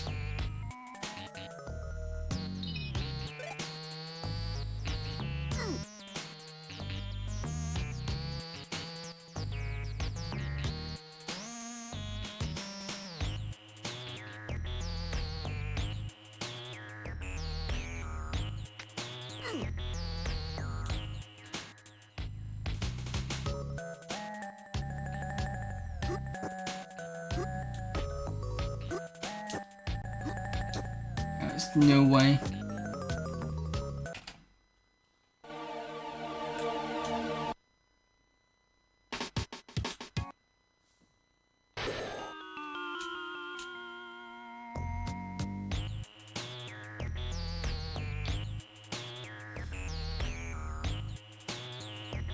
You need to use the axe to go through to unlock that.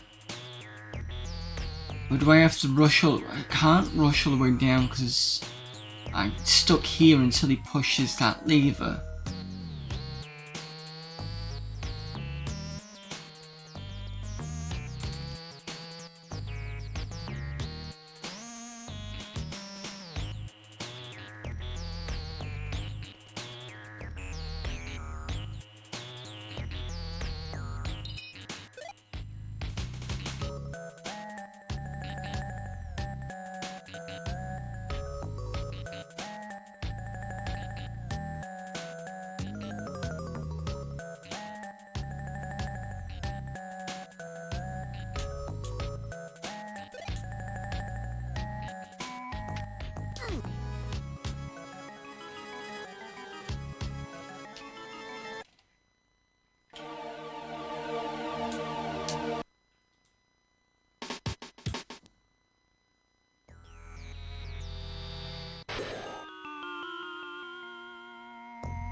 This is just a pain in the arse. Absolutely. Because there's just...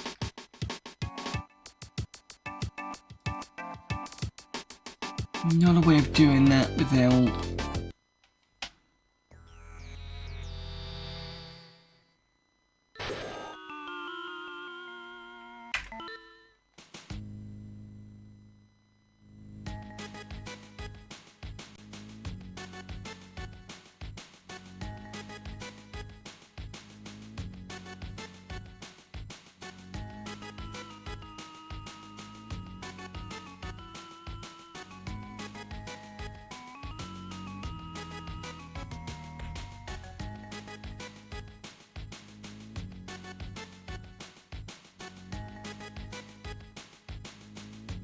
Right, okay, so I found a solution.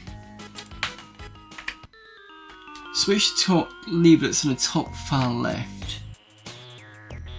So the one that I just ignored. So maybe that has something to do with me being able to get close to the lever without touching it, maybe?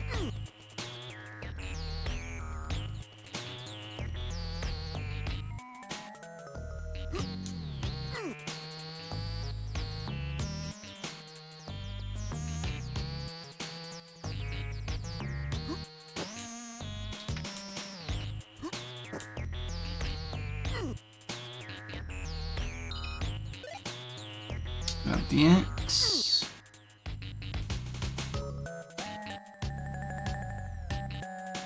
Get it between the roast and the arrow.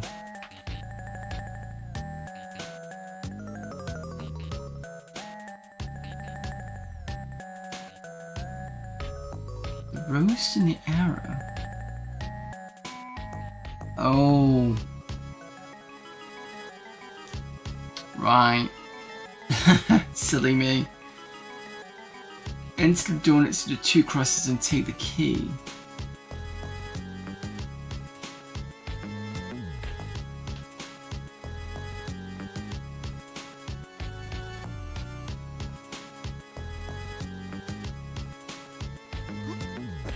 That's this one.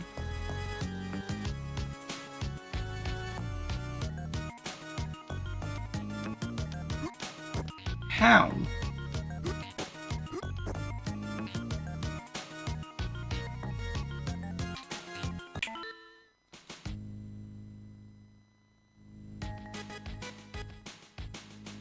Enter the door next to the two crosses and take the key from the bottom. Return the lever next to the arrow.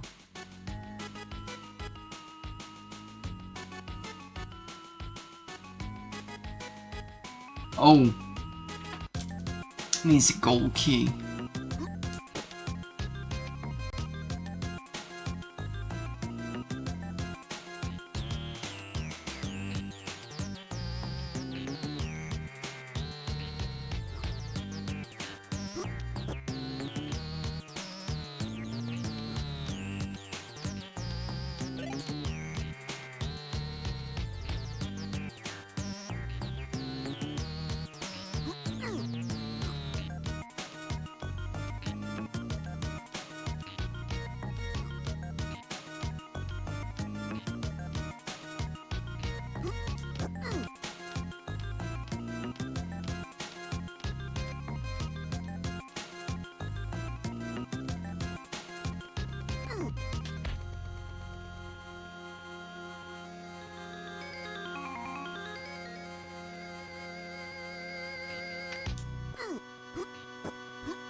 Right, so I've done this right so far, apparently.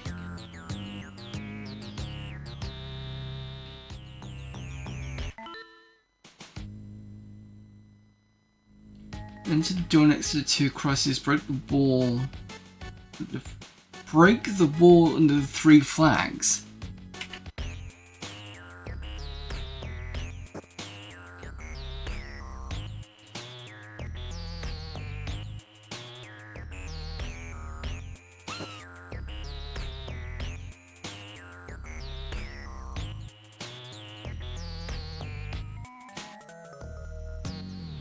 Is that all I was missing? Breaking a wall under the three flags.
Break the wall under 3 flags. Oh.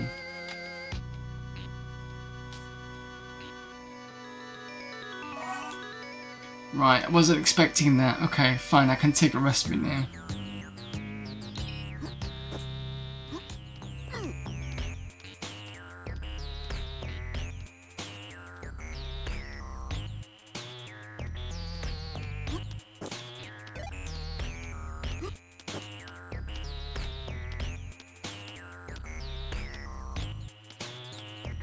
You should be able to open up the door down there then.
Aha.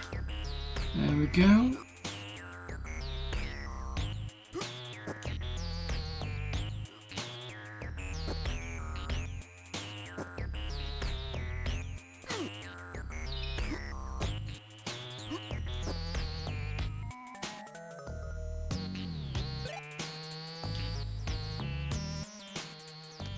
Whee!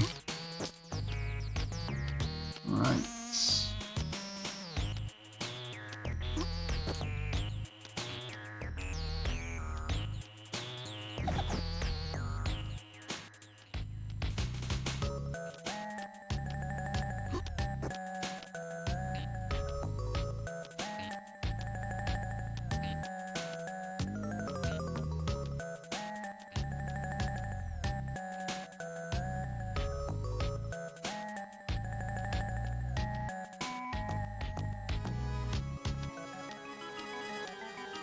So the only thing was missing was the door with the flags. Probably seen stuff like that before, but forgotten.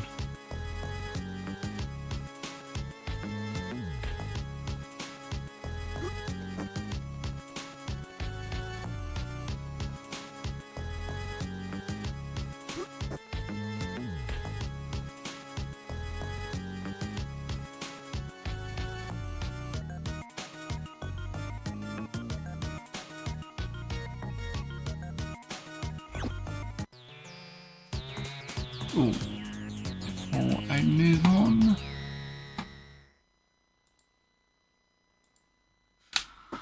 The next one is Q5D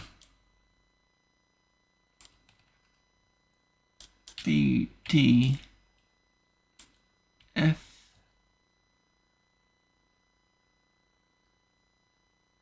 DVD F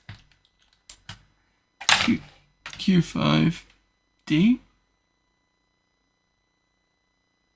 BDF DBDF, right.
That seems to get under there.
Oh, damn it.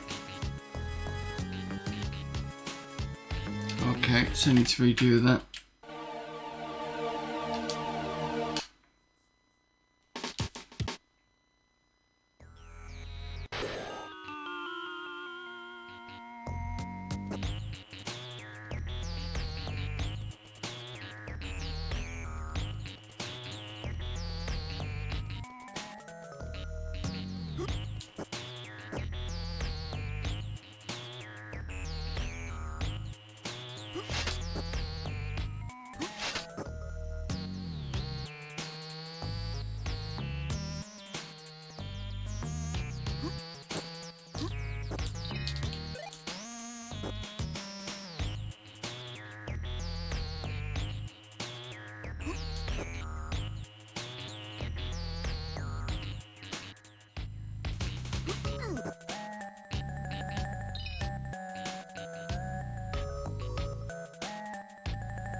Right, wait for that one.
Is that all of them?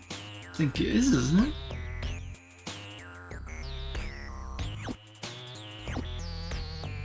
Yep.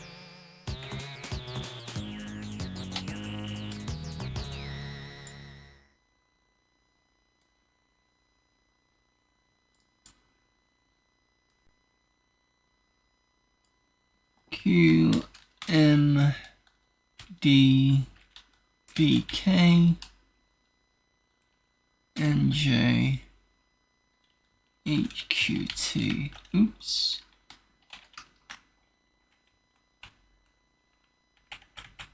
Q M D B K N J H Q T.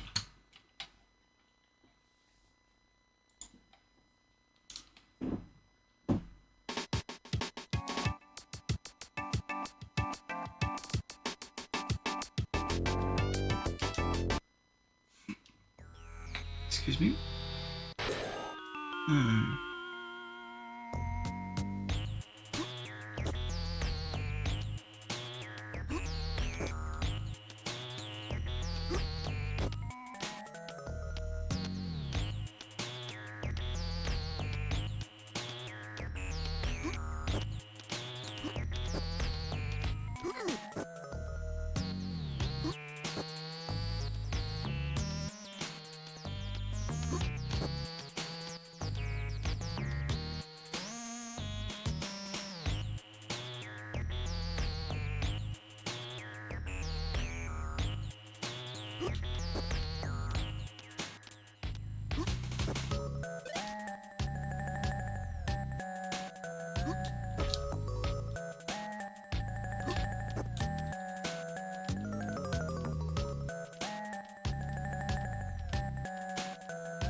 Got a raid from the Zypher.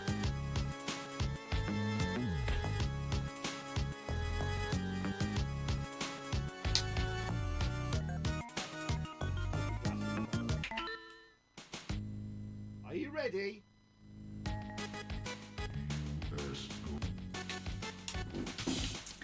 Hello there, Zypher. Thank you for the raid.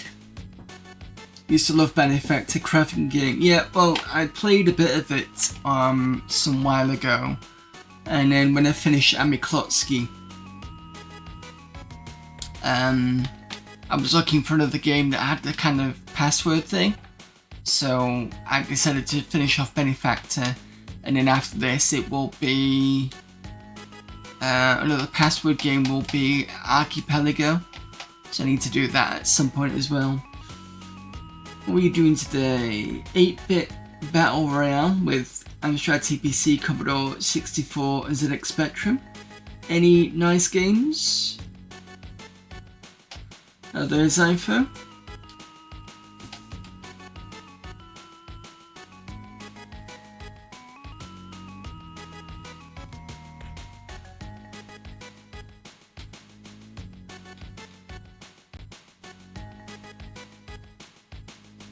Yeah, so what games are we looking at today then?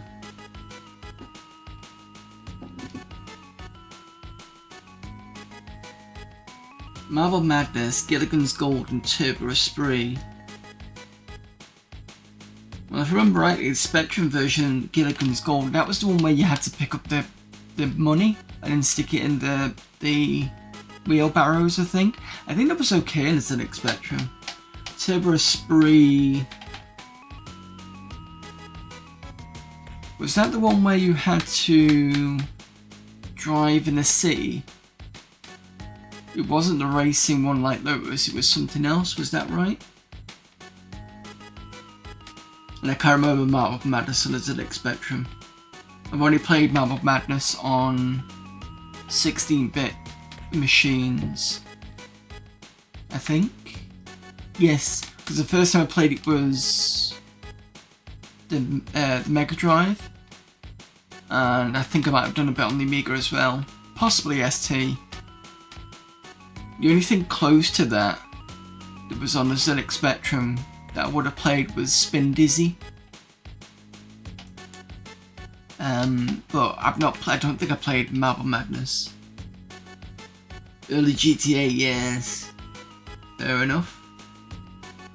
Well, as long as you had fun with those, that's good. Yeah, for everybody else, I'm just playing Benefactor because I'd finished Amiklotsky the other week. Well, not last week, but the week before. I've just had to look up one level because I couldn't get my head around it, and the last level I just did wasn't too bad. So, hoping to get through another couple of levels, and then we're gonna start Black Crypt. I haven't finished Rogue Trooper because it's tough for me to get through, mainly for the fact that Rogue Trooper, it's just a slog to get through because there's no save state system, so you kind of got to go through all the levels all the way from the beginning to the end, and I managed to get to level 3 and I couldn't get past that, so I'm going to have to save state it at some point, but I will come back to that at some point and get that done.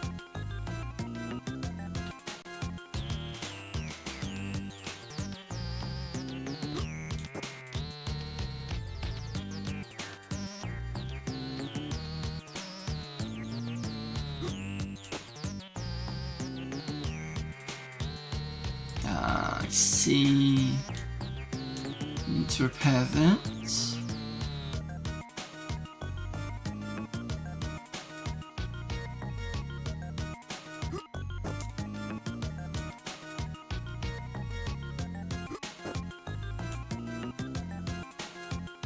And I need to put that thing at the bottom.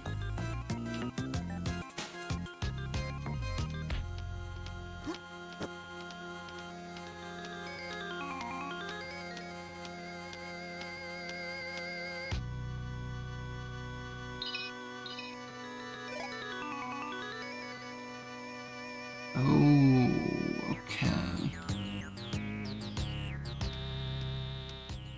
Where's that door gone? It's there. Ooh.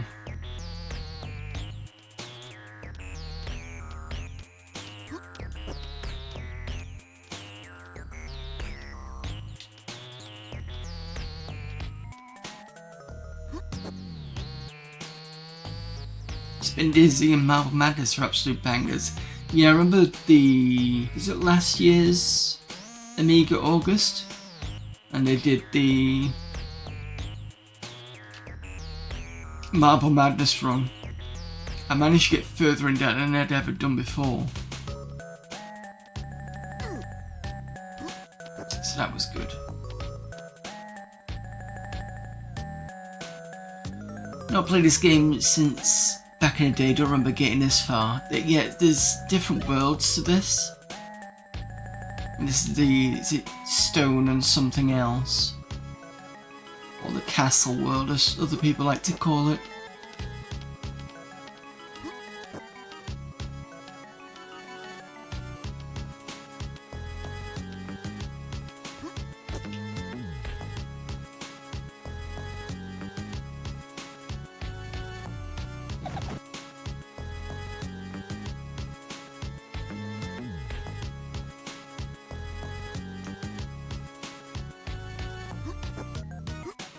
Oh, you're not gonna go up.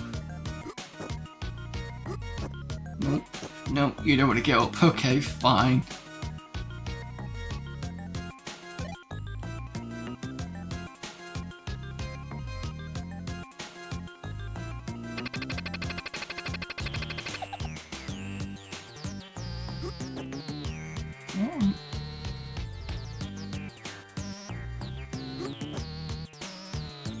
What did you just repair?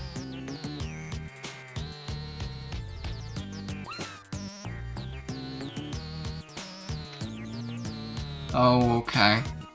I see. How was I supposed to know that I needed to be on that? Freaking hell. At least I know now.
Spin Dizzy was cool, although I never bothered getting far on it.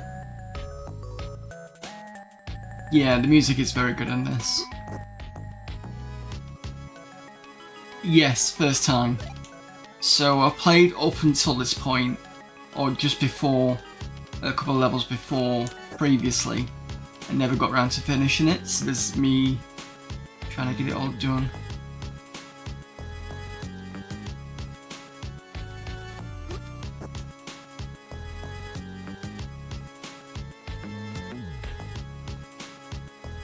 Oh no, I can't do that yet.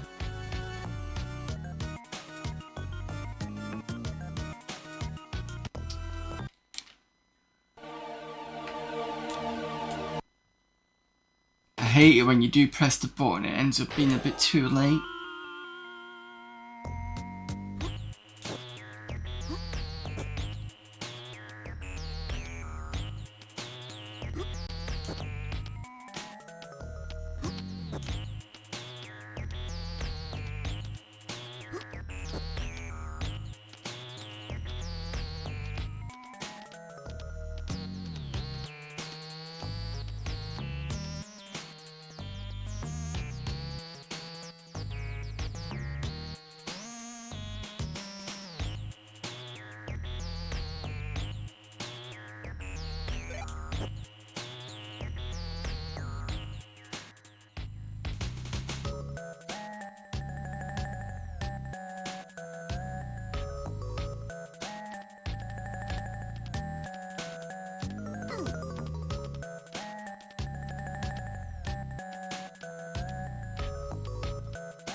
Oh, I see, there was no door there, so I'm assuming you can open something.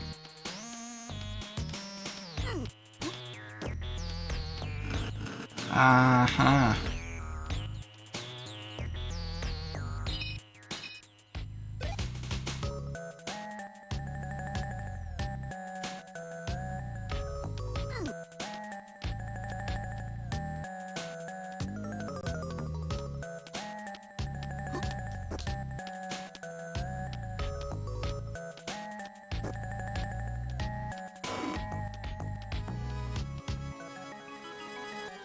Right, okay, so that was it.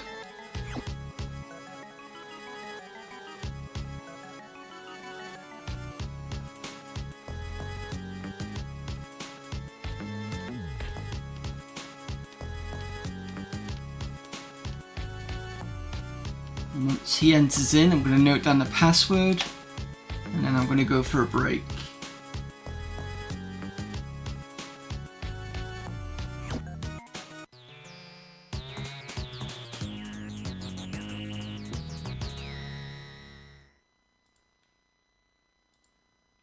Right.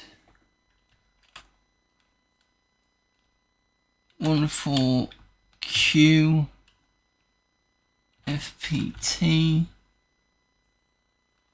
GQ5 14Q FPT PTR GQ5. Right, cool. Right, see you all in a few minutes.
Welcome back, everyone. Alright, so let's see what next level is.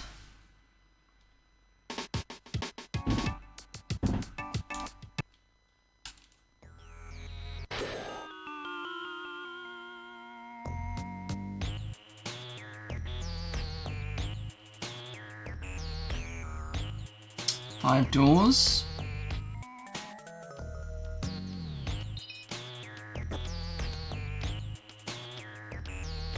Oh, you swine.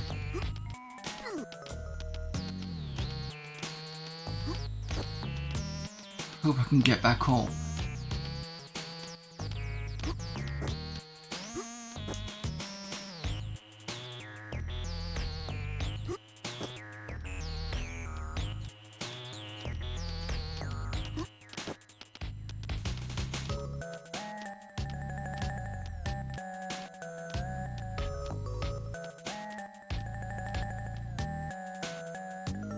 Good, okay.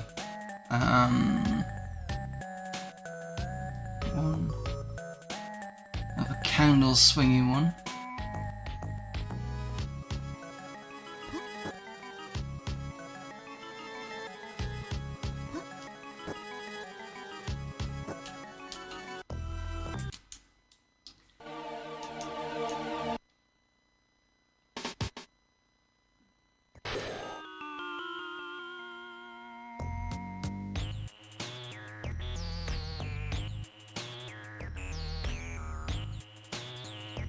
Oh, okay. I see. It's good.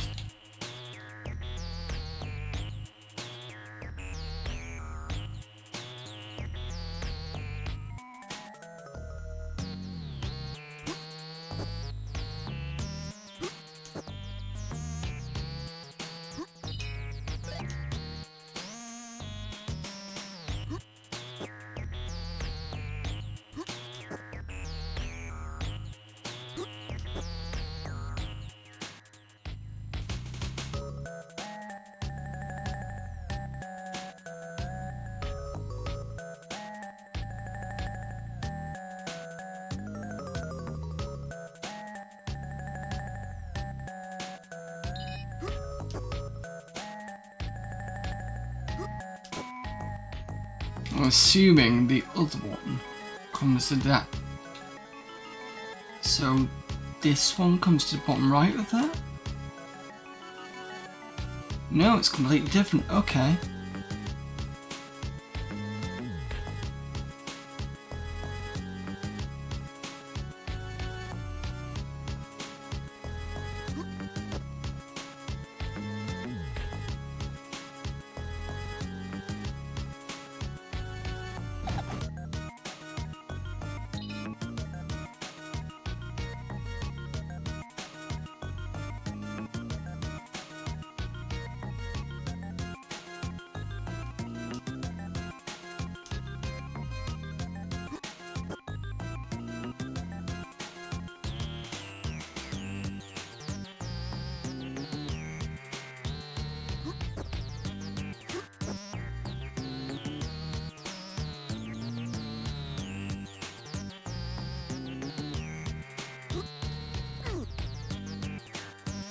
No?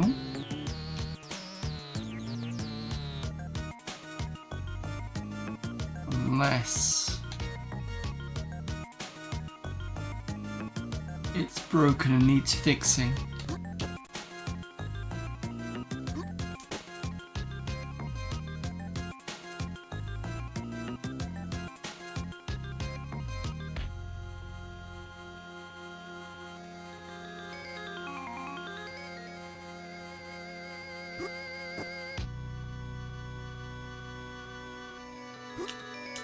Oh, damn it.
It was a waste of time.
So the bottom right there goes back to the beginning, so I don't need that.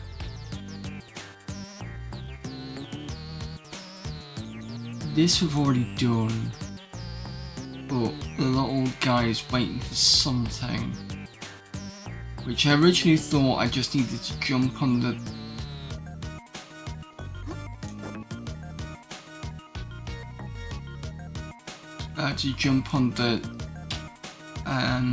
this here.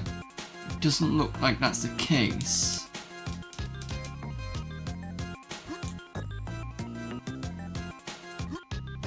Unless I'm missing something.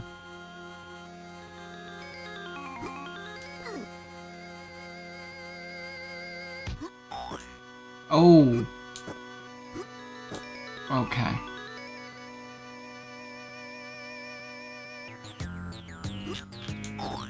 There we go. That's fine.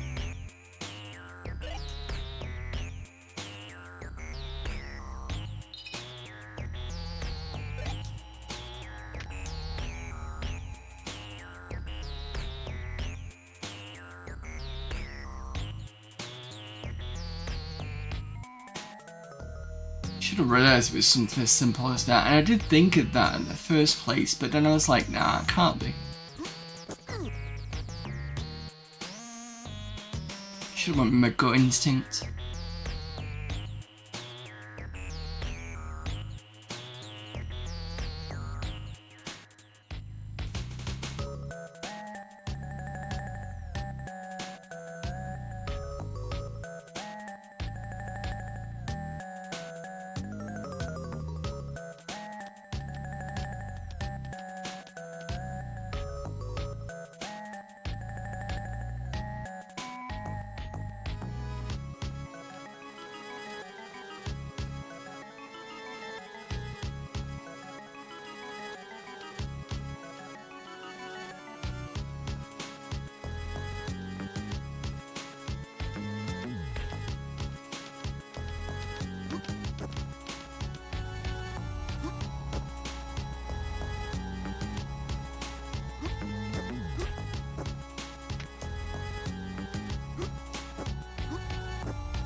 Right, you're gonna keep going.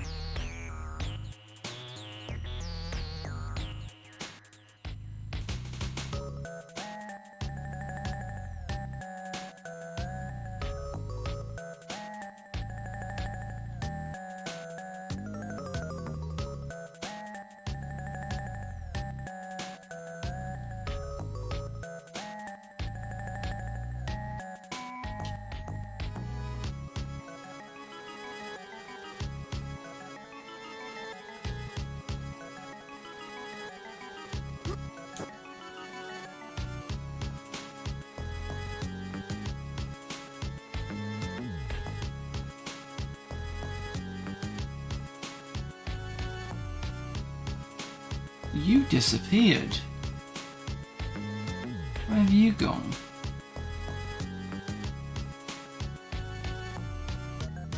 Unless you've gone to the end as well. It's likely.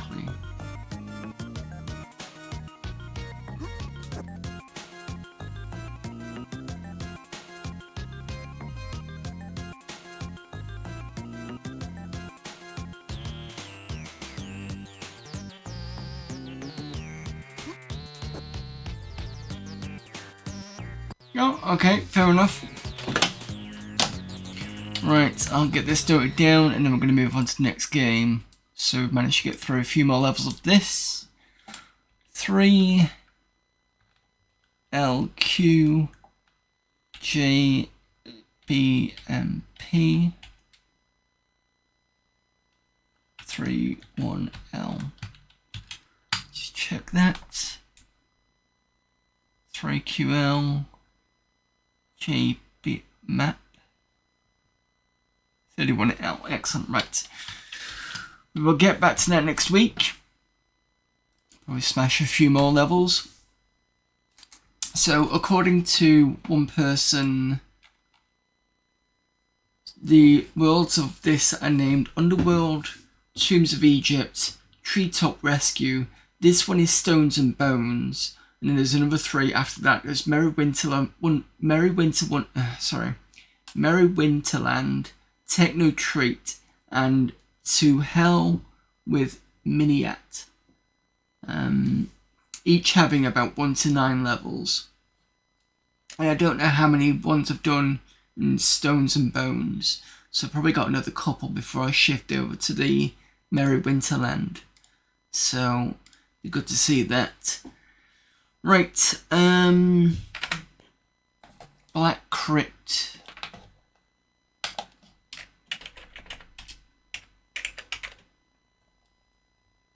Did I not have Black Crypt?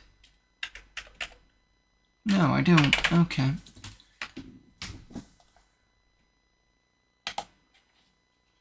I do have it on disc. But I don't know whether it's a... Let's check I do have it on disc.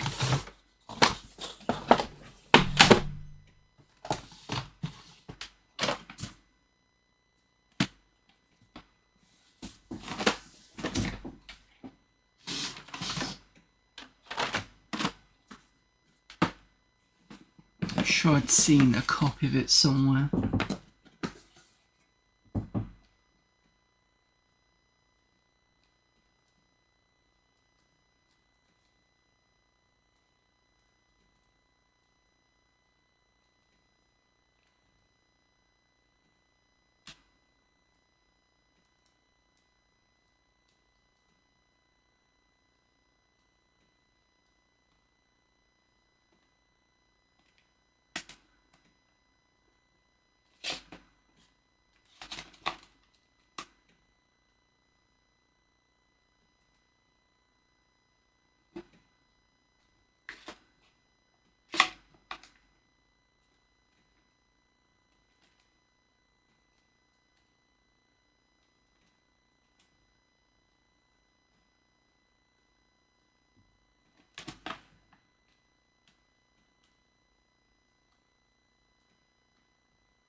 Apparently not.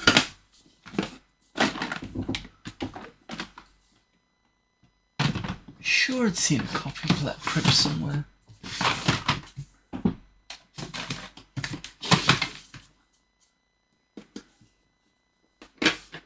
Floppy holders, yeah. I've had these for years.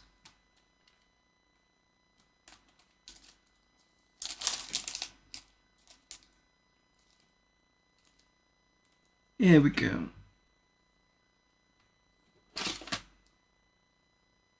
Black Crypt disc 1, 2, 3, and the game save disc. Don't know if it'll load from here or whether I need to reboot.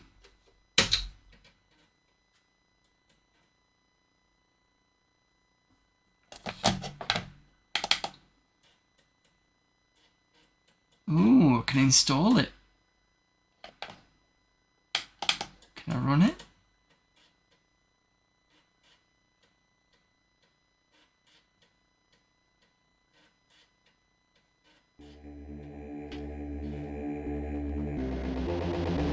I can.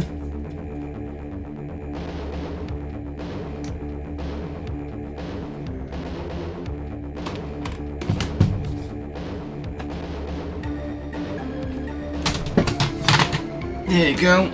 Old school.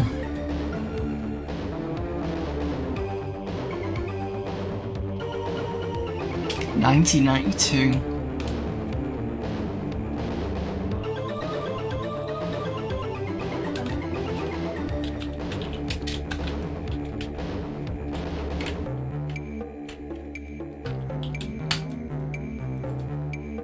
If you want to see what discs are they're looking like, it's not. It's a copy, but that's what they come in. I don't know if you can see the text on there properly.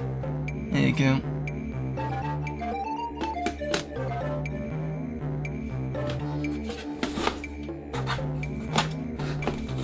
Found a cute one shaped like a CRT in the bulk waste pile. You all remember when I got the discs from Play Expo, and one of them was a porn disc, which I couldn't believe. I should have checked it the first time, but you know, that was quite an interesting find. Anyway, Black Crypt, let's see if we can get in there. Arriving at the site of the Black War, you discover that you're not the first to venture into the Tomb of the Four Heroes. The once sealed entrance to the dungeon has been forced, and among the many bones and relics left behind in the Black War are the remains of dozens of unfortunate adventurers. Their weapons and their journals may help you survive the perils of the Black Crypt.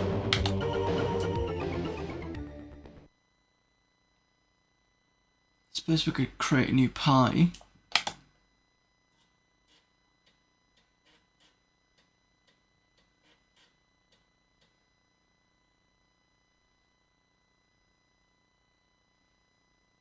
.44 meg of pure bazonga. Oh, this is ECS only, isn't it? It's fine. It's fine. Oh, actually, I wonder whether...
Yay. Cool. Right. So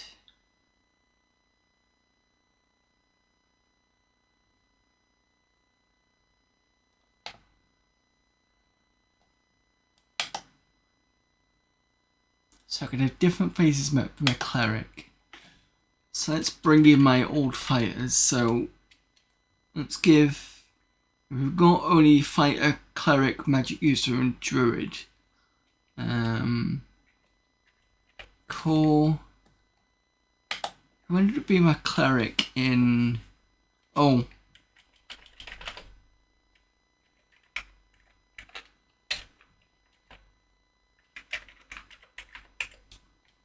So the magic user would have been Farrell.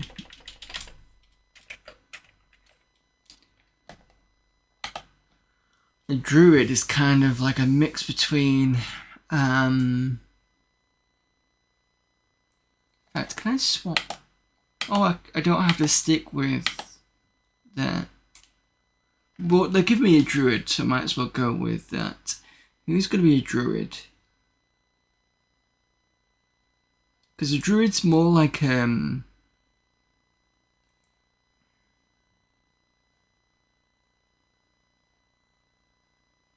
was going to say a bit like a cleric, but they're not really, are they?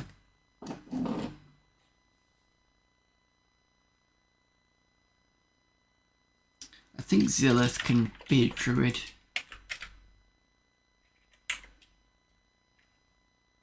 Can't remember if I spelled Zilith correctly, but that's my usual character names for things like this. So, face for core, that's fine.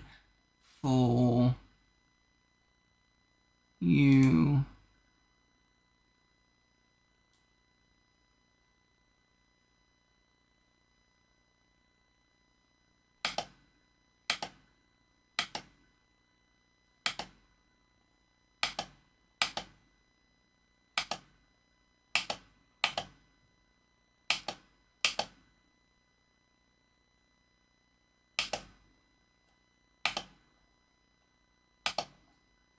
Farrell can be that one. Zilith.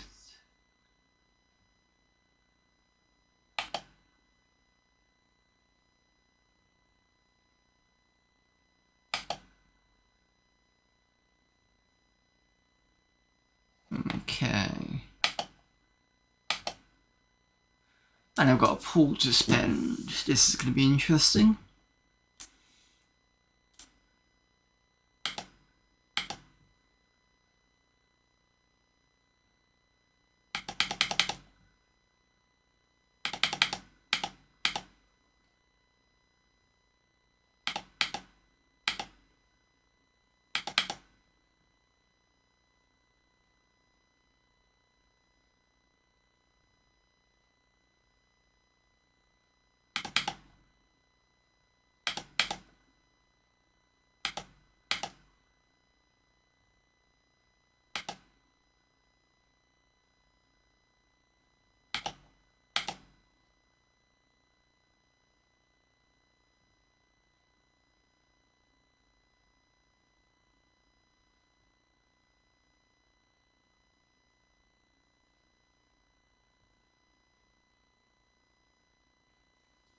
So the cleric's probably going to be a mix between wisdom and strength.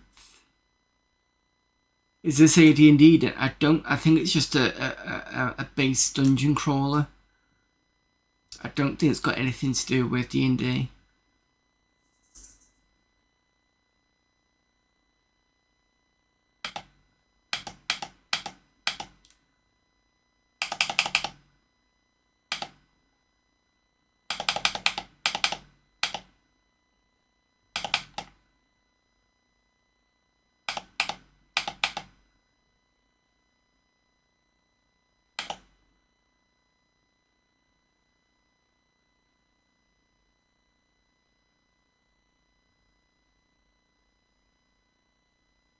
So the magic user is on intelligence highs. I'm glad to put the highs on the intelligence because it tells you exactly where the class strengths are.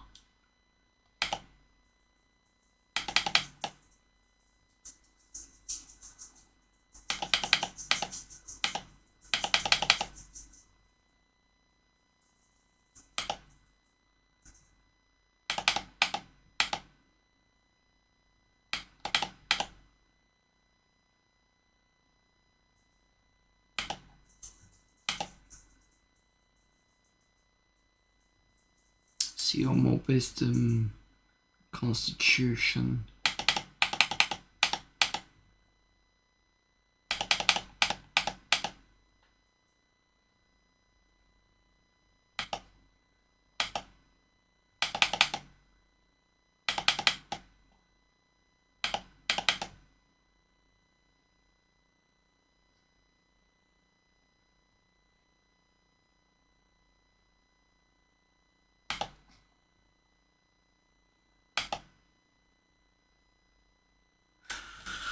Suppose I better note this down. Oh, actually, I don't need to do it. I can just take a screenshot of it later. It's fine. Right. I think that's good enough. So let's enter the crypt. Do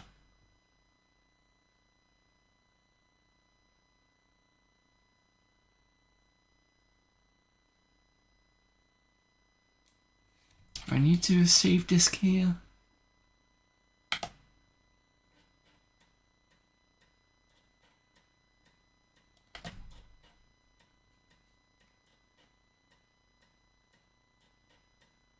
Hopefully that's not... Excellent. Oh, cool. It's asking me for the save disk.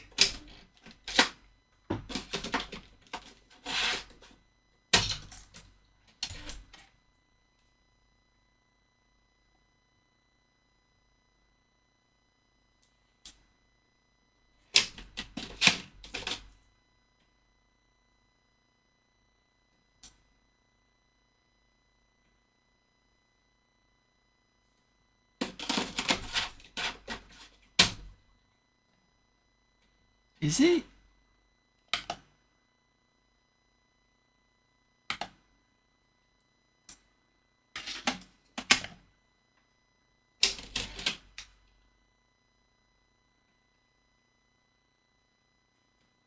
Oh, hang on a minute.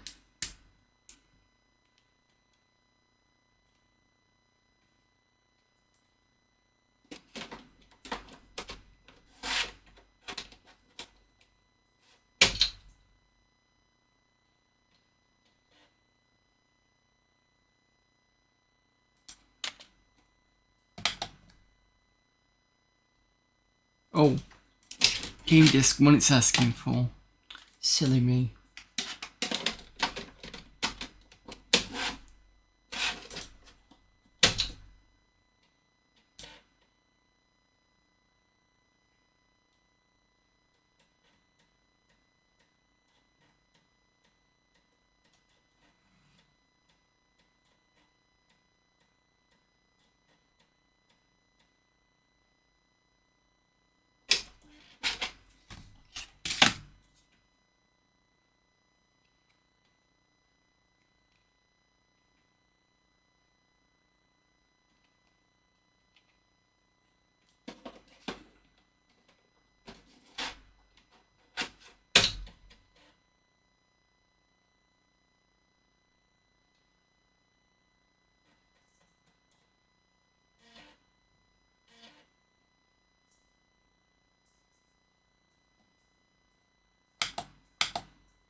If this doesn't work by disk, I'm just going to have to switch over to hard drive.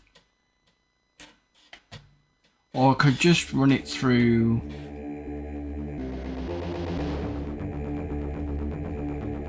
Wait a minute, what am I doing?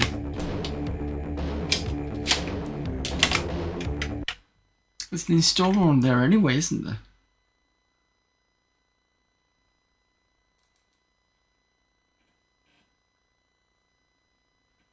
I mean, sure, I could pick it up from WC load, but I mean, I forgot the discs.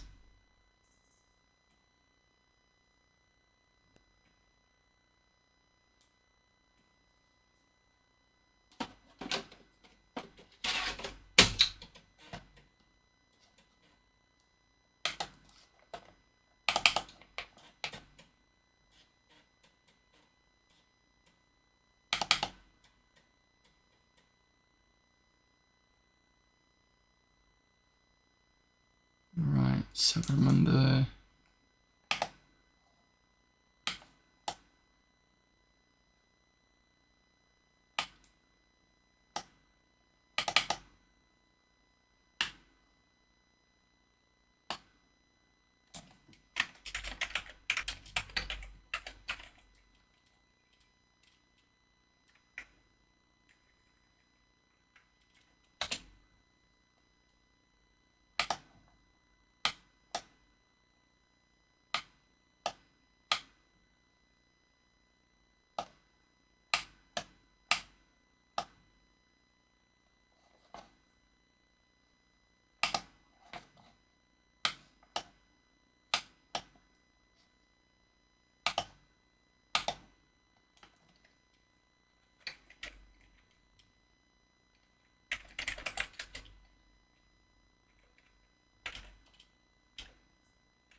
See if this works.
It's a bit like installing onto 486 with the different installation, floppies.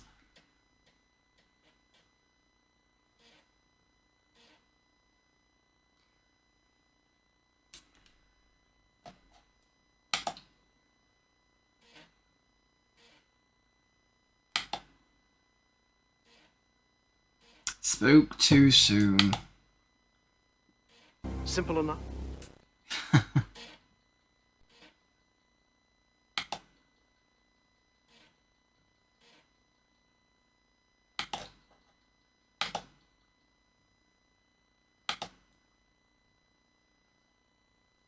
Damn it.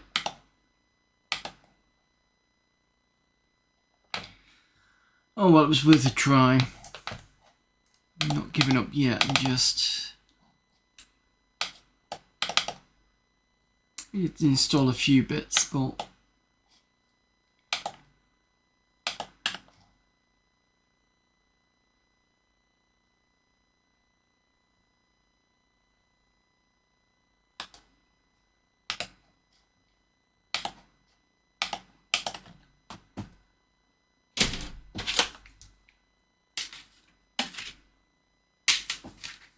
So couldn't install the game, couldn't save the game. No, I won't. Unless I've got another copy, but I doubt it. Just double check I do. I think that was the only copy I had.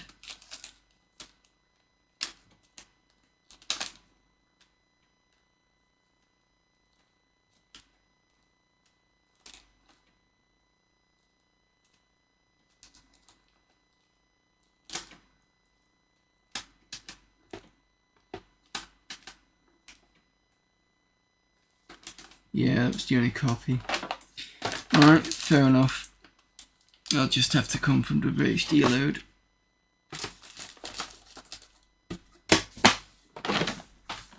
Well, at least you got some old school AMSR. And some old disc changing. The good thing is, I'm not entirely stuck.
See, all these were, that's what he was trying to copy from the discs.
now can remember what the scores were.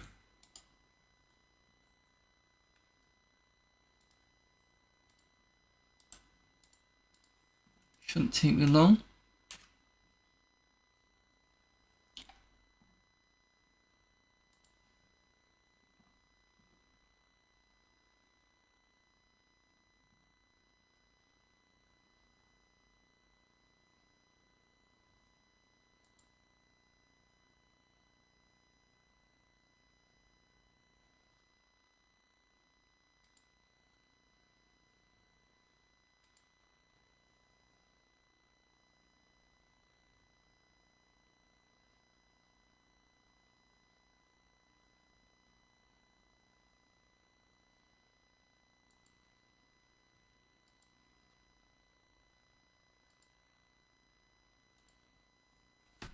So I gave 19, 19, 10, 18,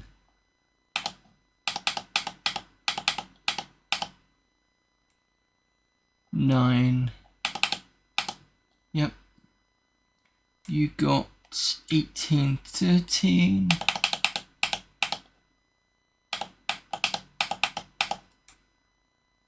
12, 14.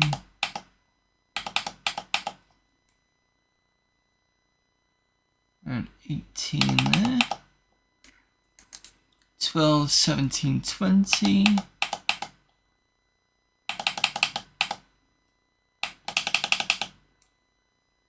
16, 10.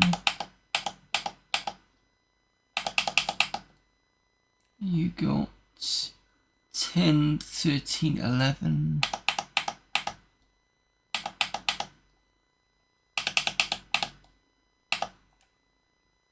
2020.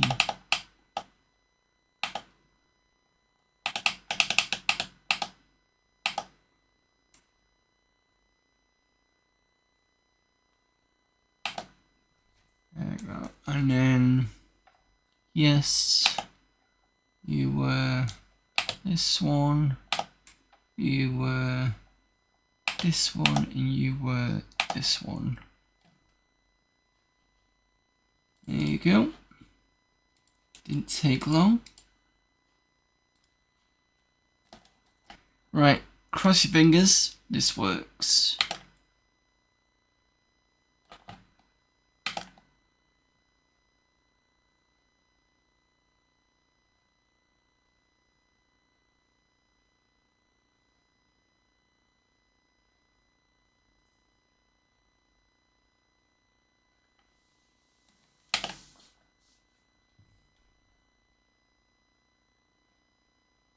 We're in.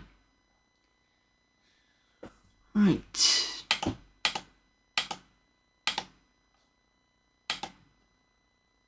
Wooden shield.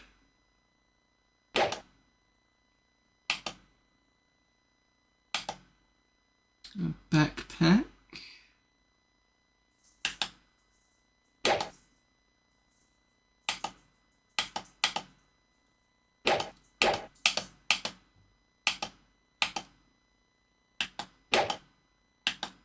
So click on the faces and it does the attacks.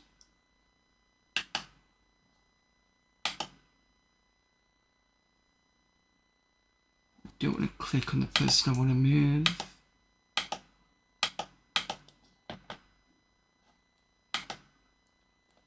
Can I see the inventory?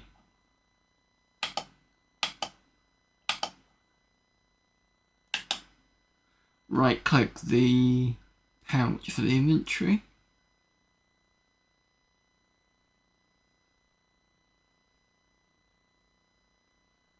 Alright.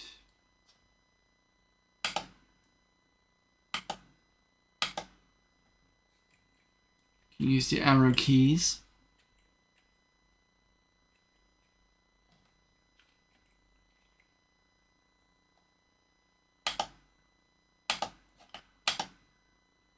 The hero's tombs lie deep below.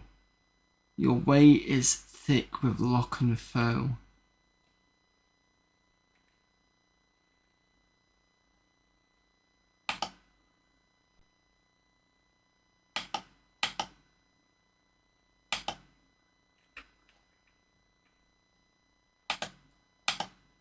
Core cannot read this plaque.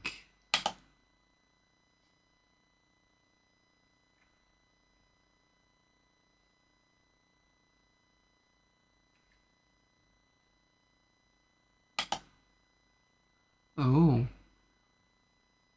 So downstairs.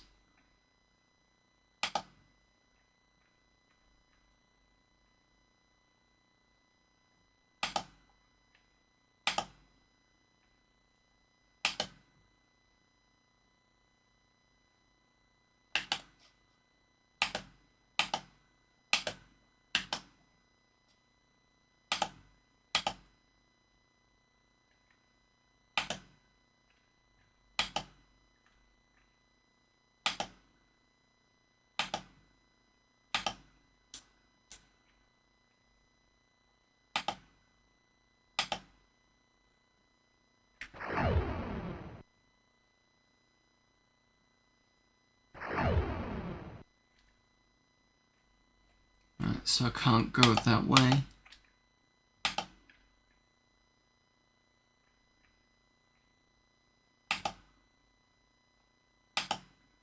I've been transported somewhere else.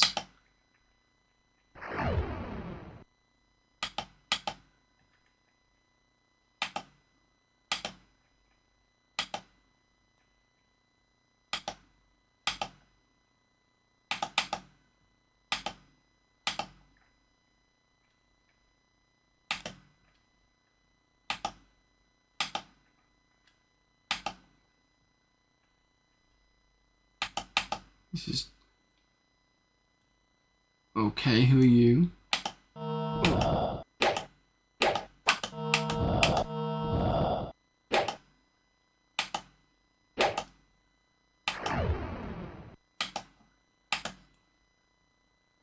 You're dead now.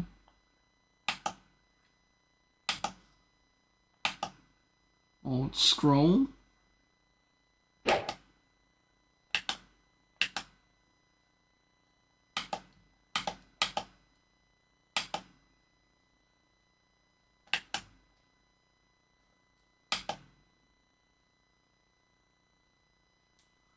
Oh, running out of break. I'll be back in a minute.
isn't it?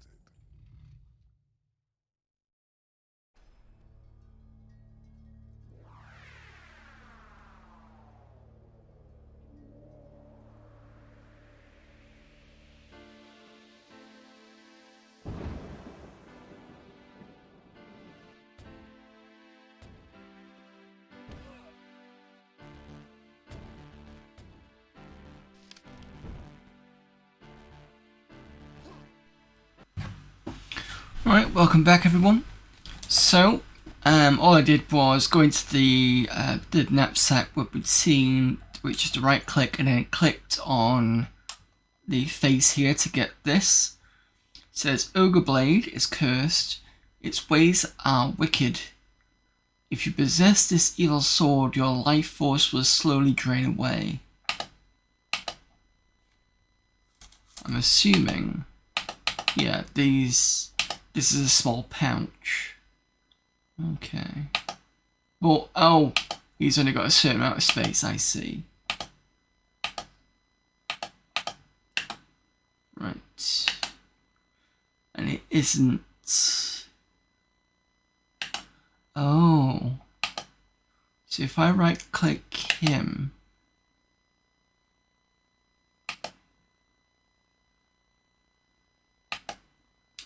I see. Right, okay.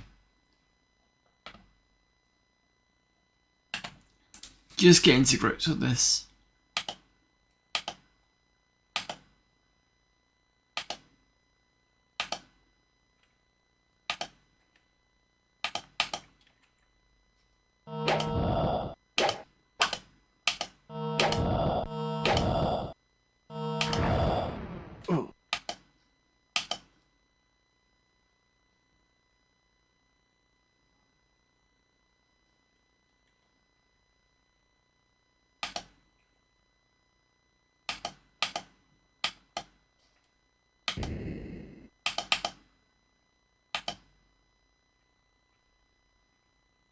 I have no idea where I'm going.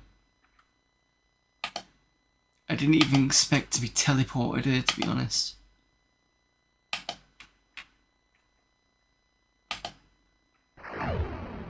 See, there we go again.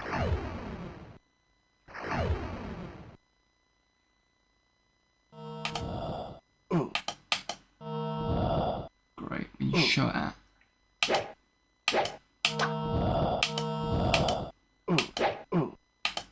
Goldwing's dead.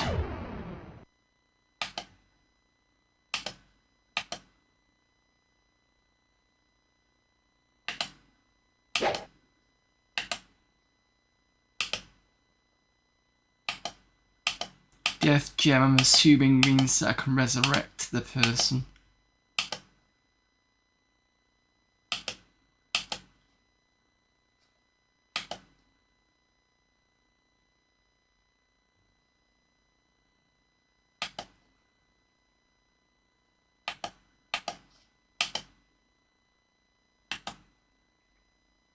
Problem is, I don't know where I am, so...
So we're back to the beginning again.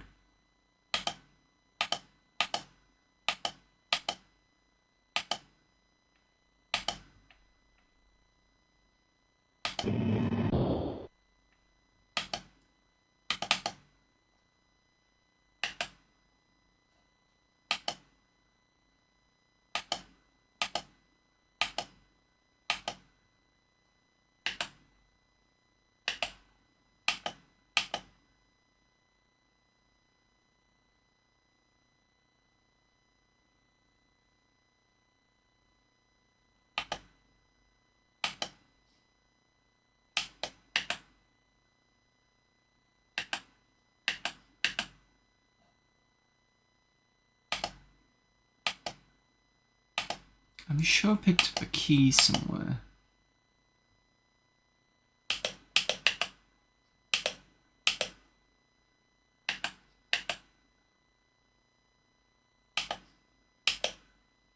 There we go.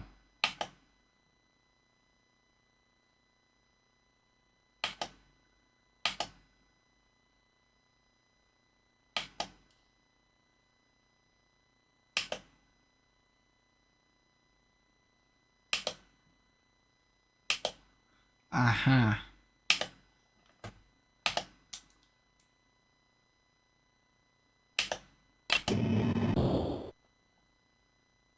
What a grumpy looking door.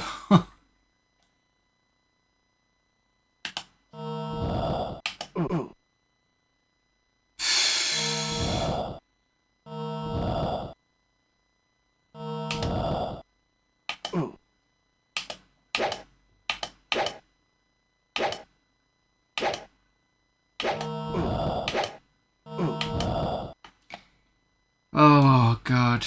Right, okay.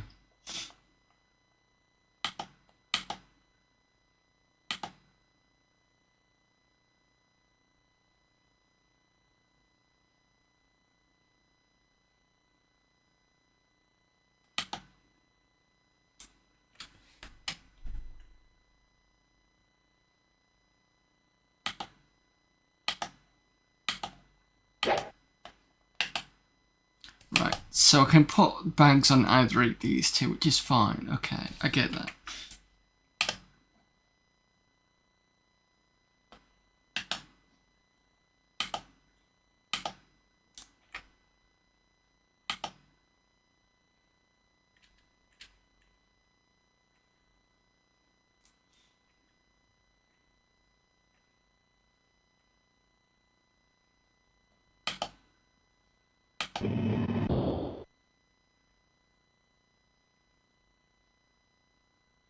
There's another death crystal here.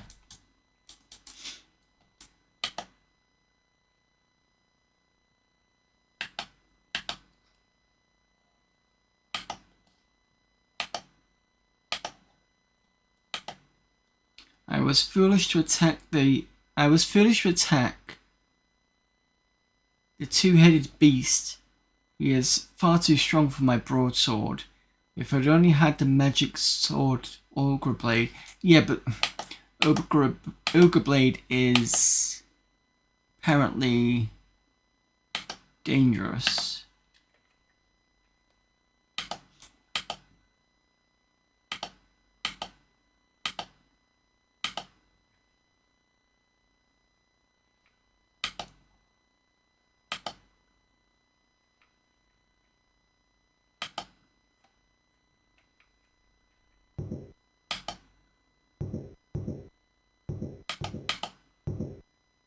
Oh, no, we're not dealing with you.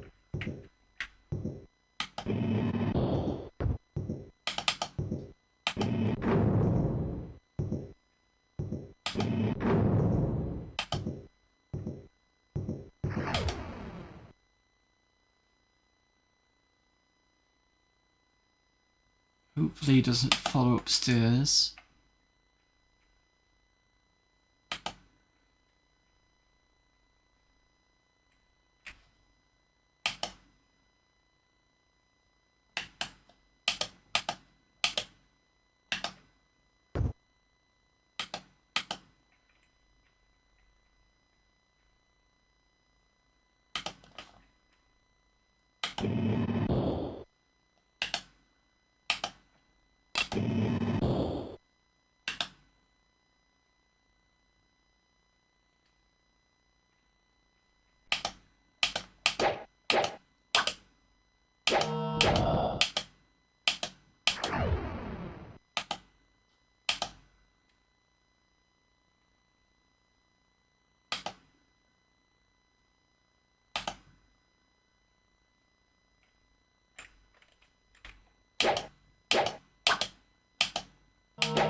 So the switch.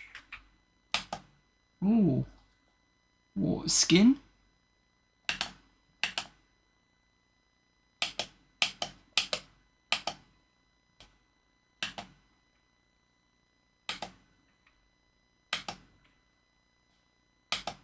And a bow.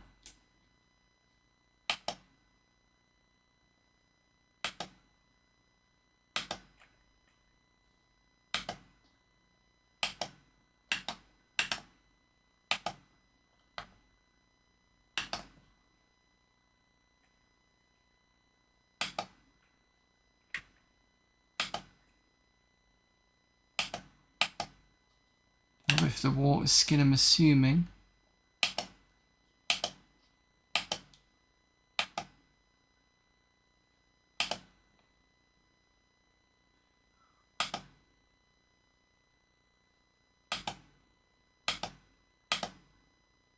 So one of these is health, I think. Maybe one of them is water and the other one's food.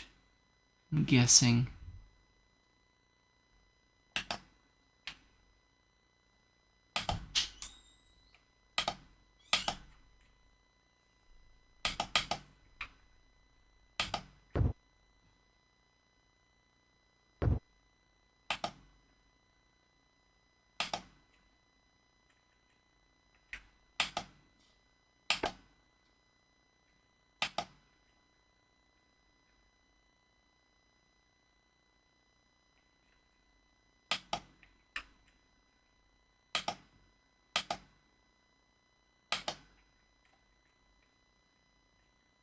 You came out of nowhere.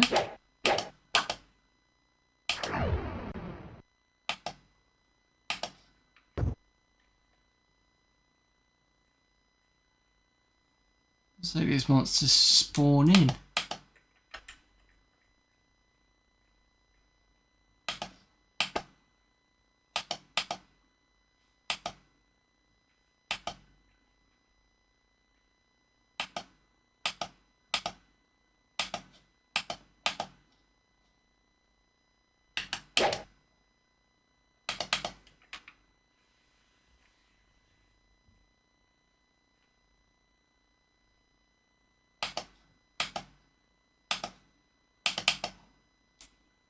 Can't lock the door.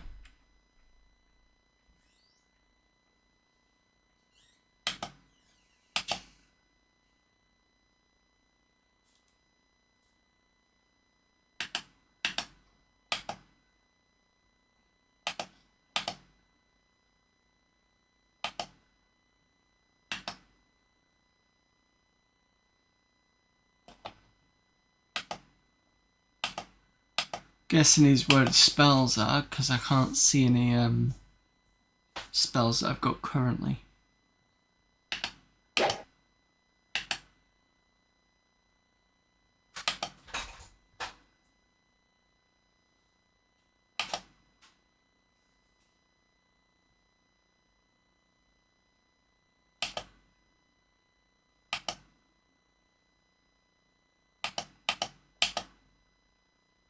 Oh, I do have spells.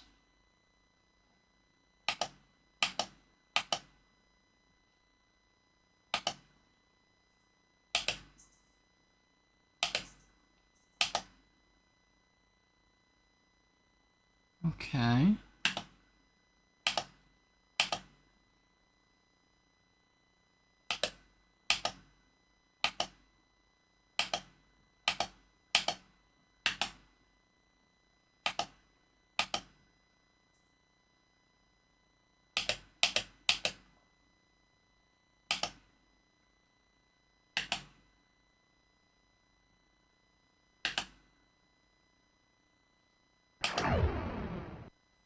The one below is his own twin. Only magic blade replaces his skin. Alright, so we can't go downstairs because we don't have any magic weapons.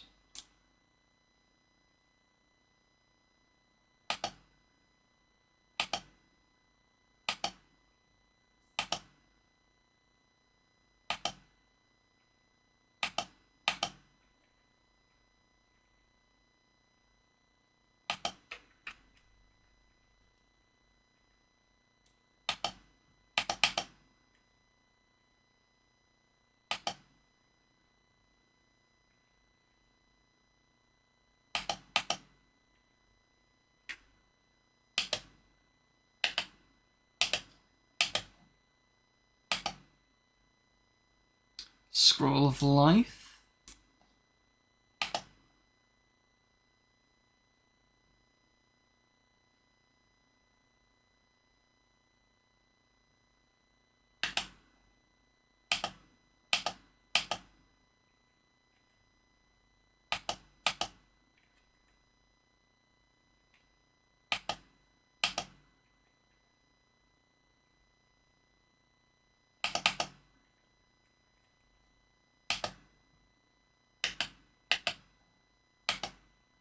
That's the Ogre Blade talk.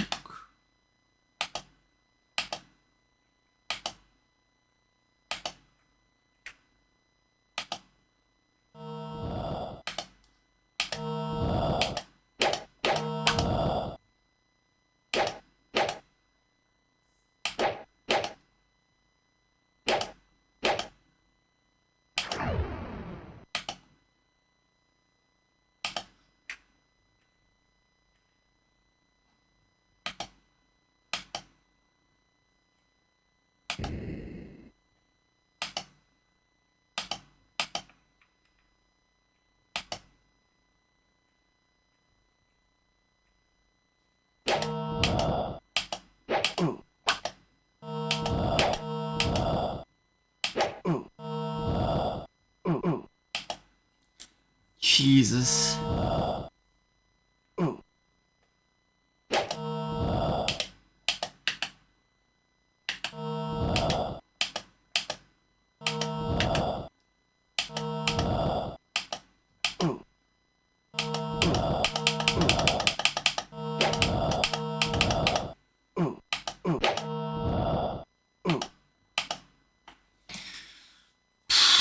Right, I'm gonna have to read the manual before I start this then, I think. Well, I mean, it looks interesting. I just need to kind of get my head into this stuff. And I also need to bring in the... so I have a program that allows me to map areas like this. So if you ever see me play things like D&D, Warriors of the Eternal Sun, or what was the other games I played? It was something else I played, and I got the mapper out. Let me just see if I can find the program. What was the program called?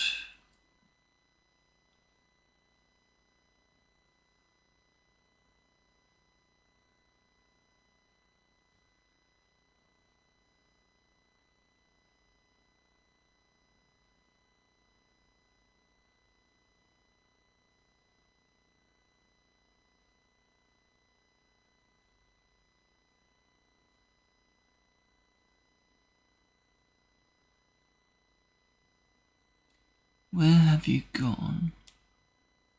Is it RPG map?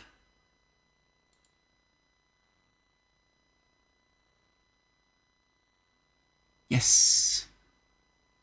So I will give you a sneak preview if I've never seen it before.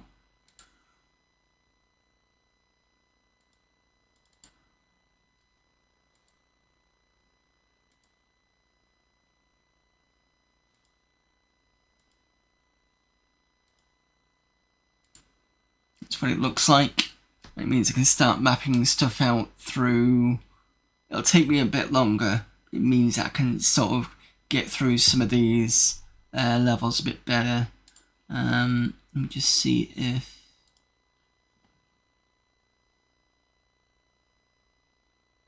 I can't remember what this was.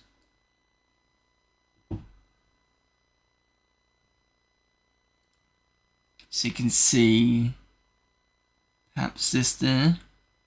Just see if you can see it.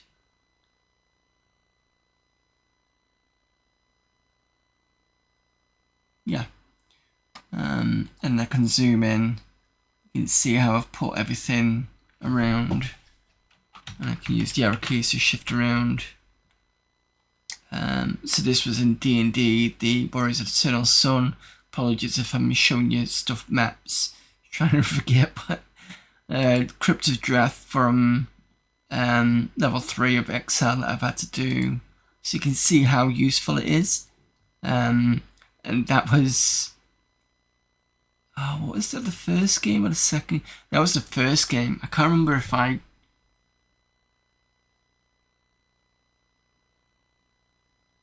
I must have mapped this out. Yeah, because I had a quick play of it, that's why, and I mapped it out how to get all the different keys and so I can't remember. It was basically that's how it was. But yeah, I will dig this out for next week, and I'll look through the manual and I'll see what it is that I'm doing wrong.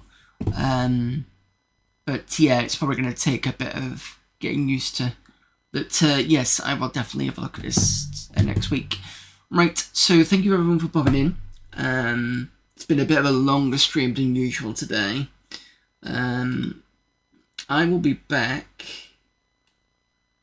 I'm going to be back tomorrow with Gauntlet 4 Quest Mode on the Mega Drive. And it's going to be real hardware. So that is the game. Usually on the second Tuesday of the month, I'm away on my indie game dev meet, but not this month. So you've got me for this month. So we got a good opportunity to get back into that tomorrow. Then Friday we've got continuation of Mission 4 Cyberstorm on Strategy Friday. And Sunday will be the last, hopefully the last stream of Excalibur 2555 AD, because we've got the last 2 levels to go of that one, because we just picked up the Excalibur sword, so hopefully that'll be that done and out of the way, and then we can move on to, I think once we've done that game, we will be moving on to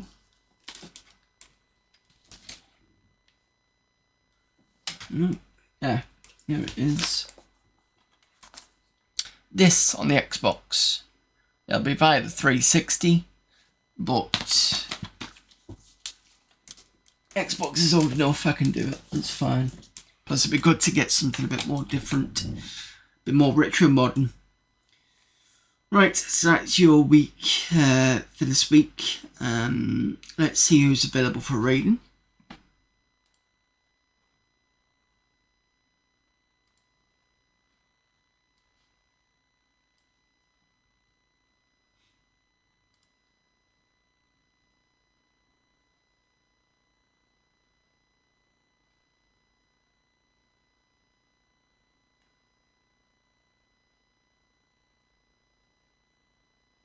There's a few people on.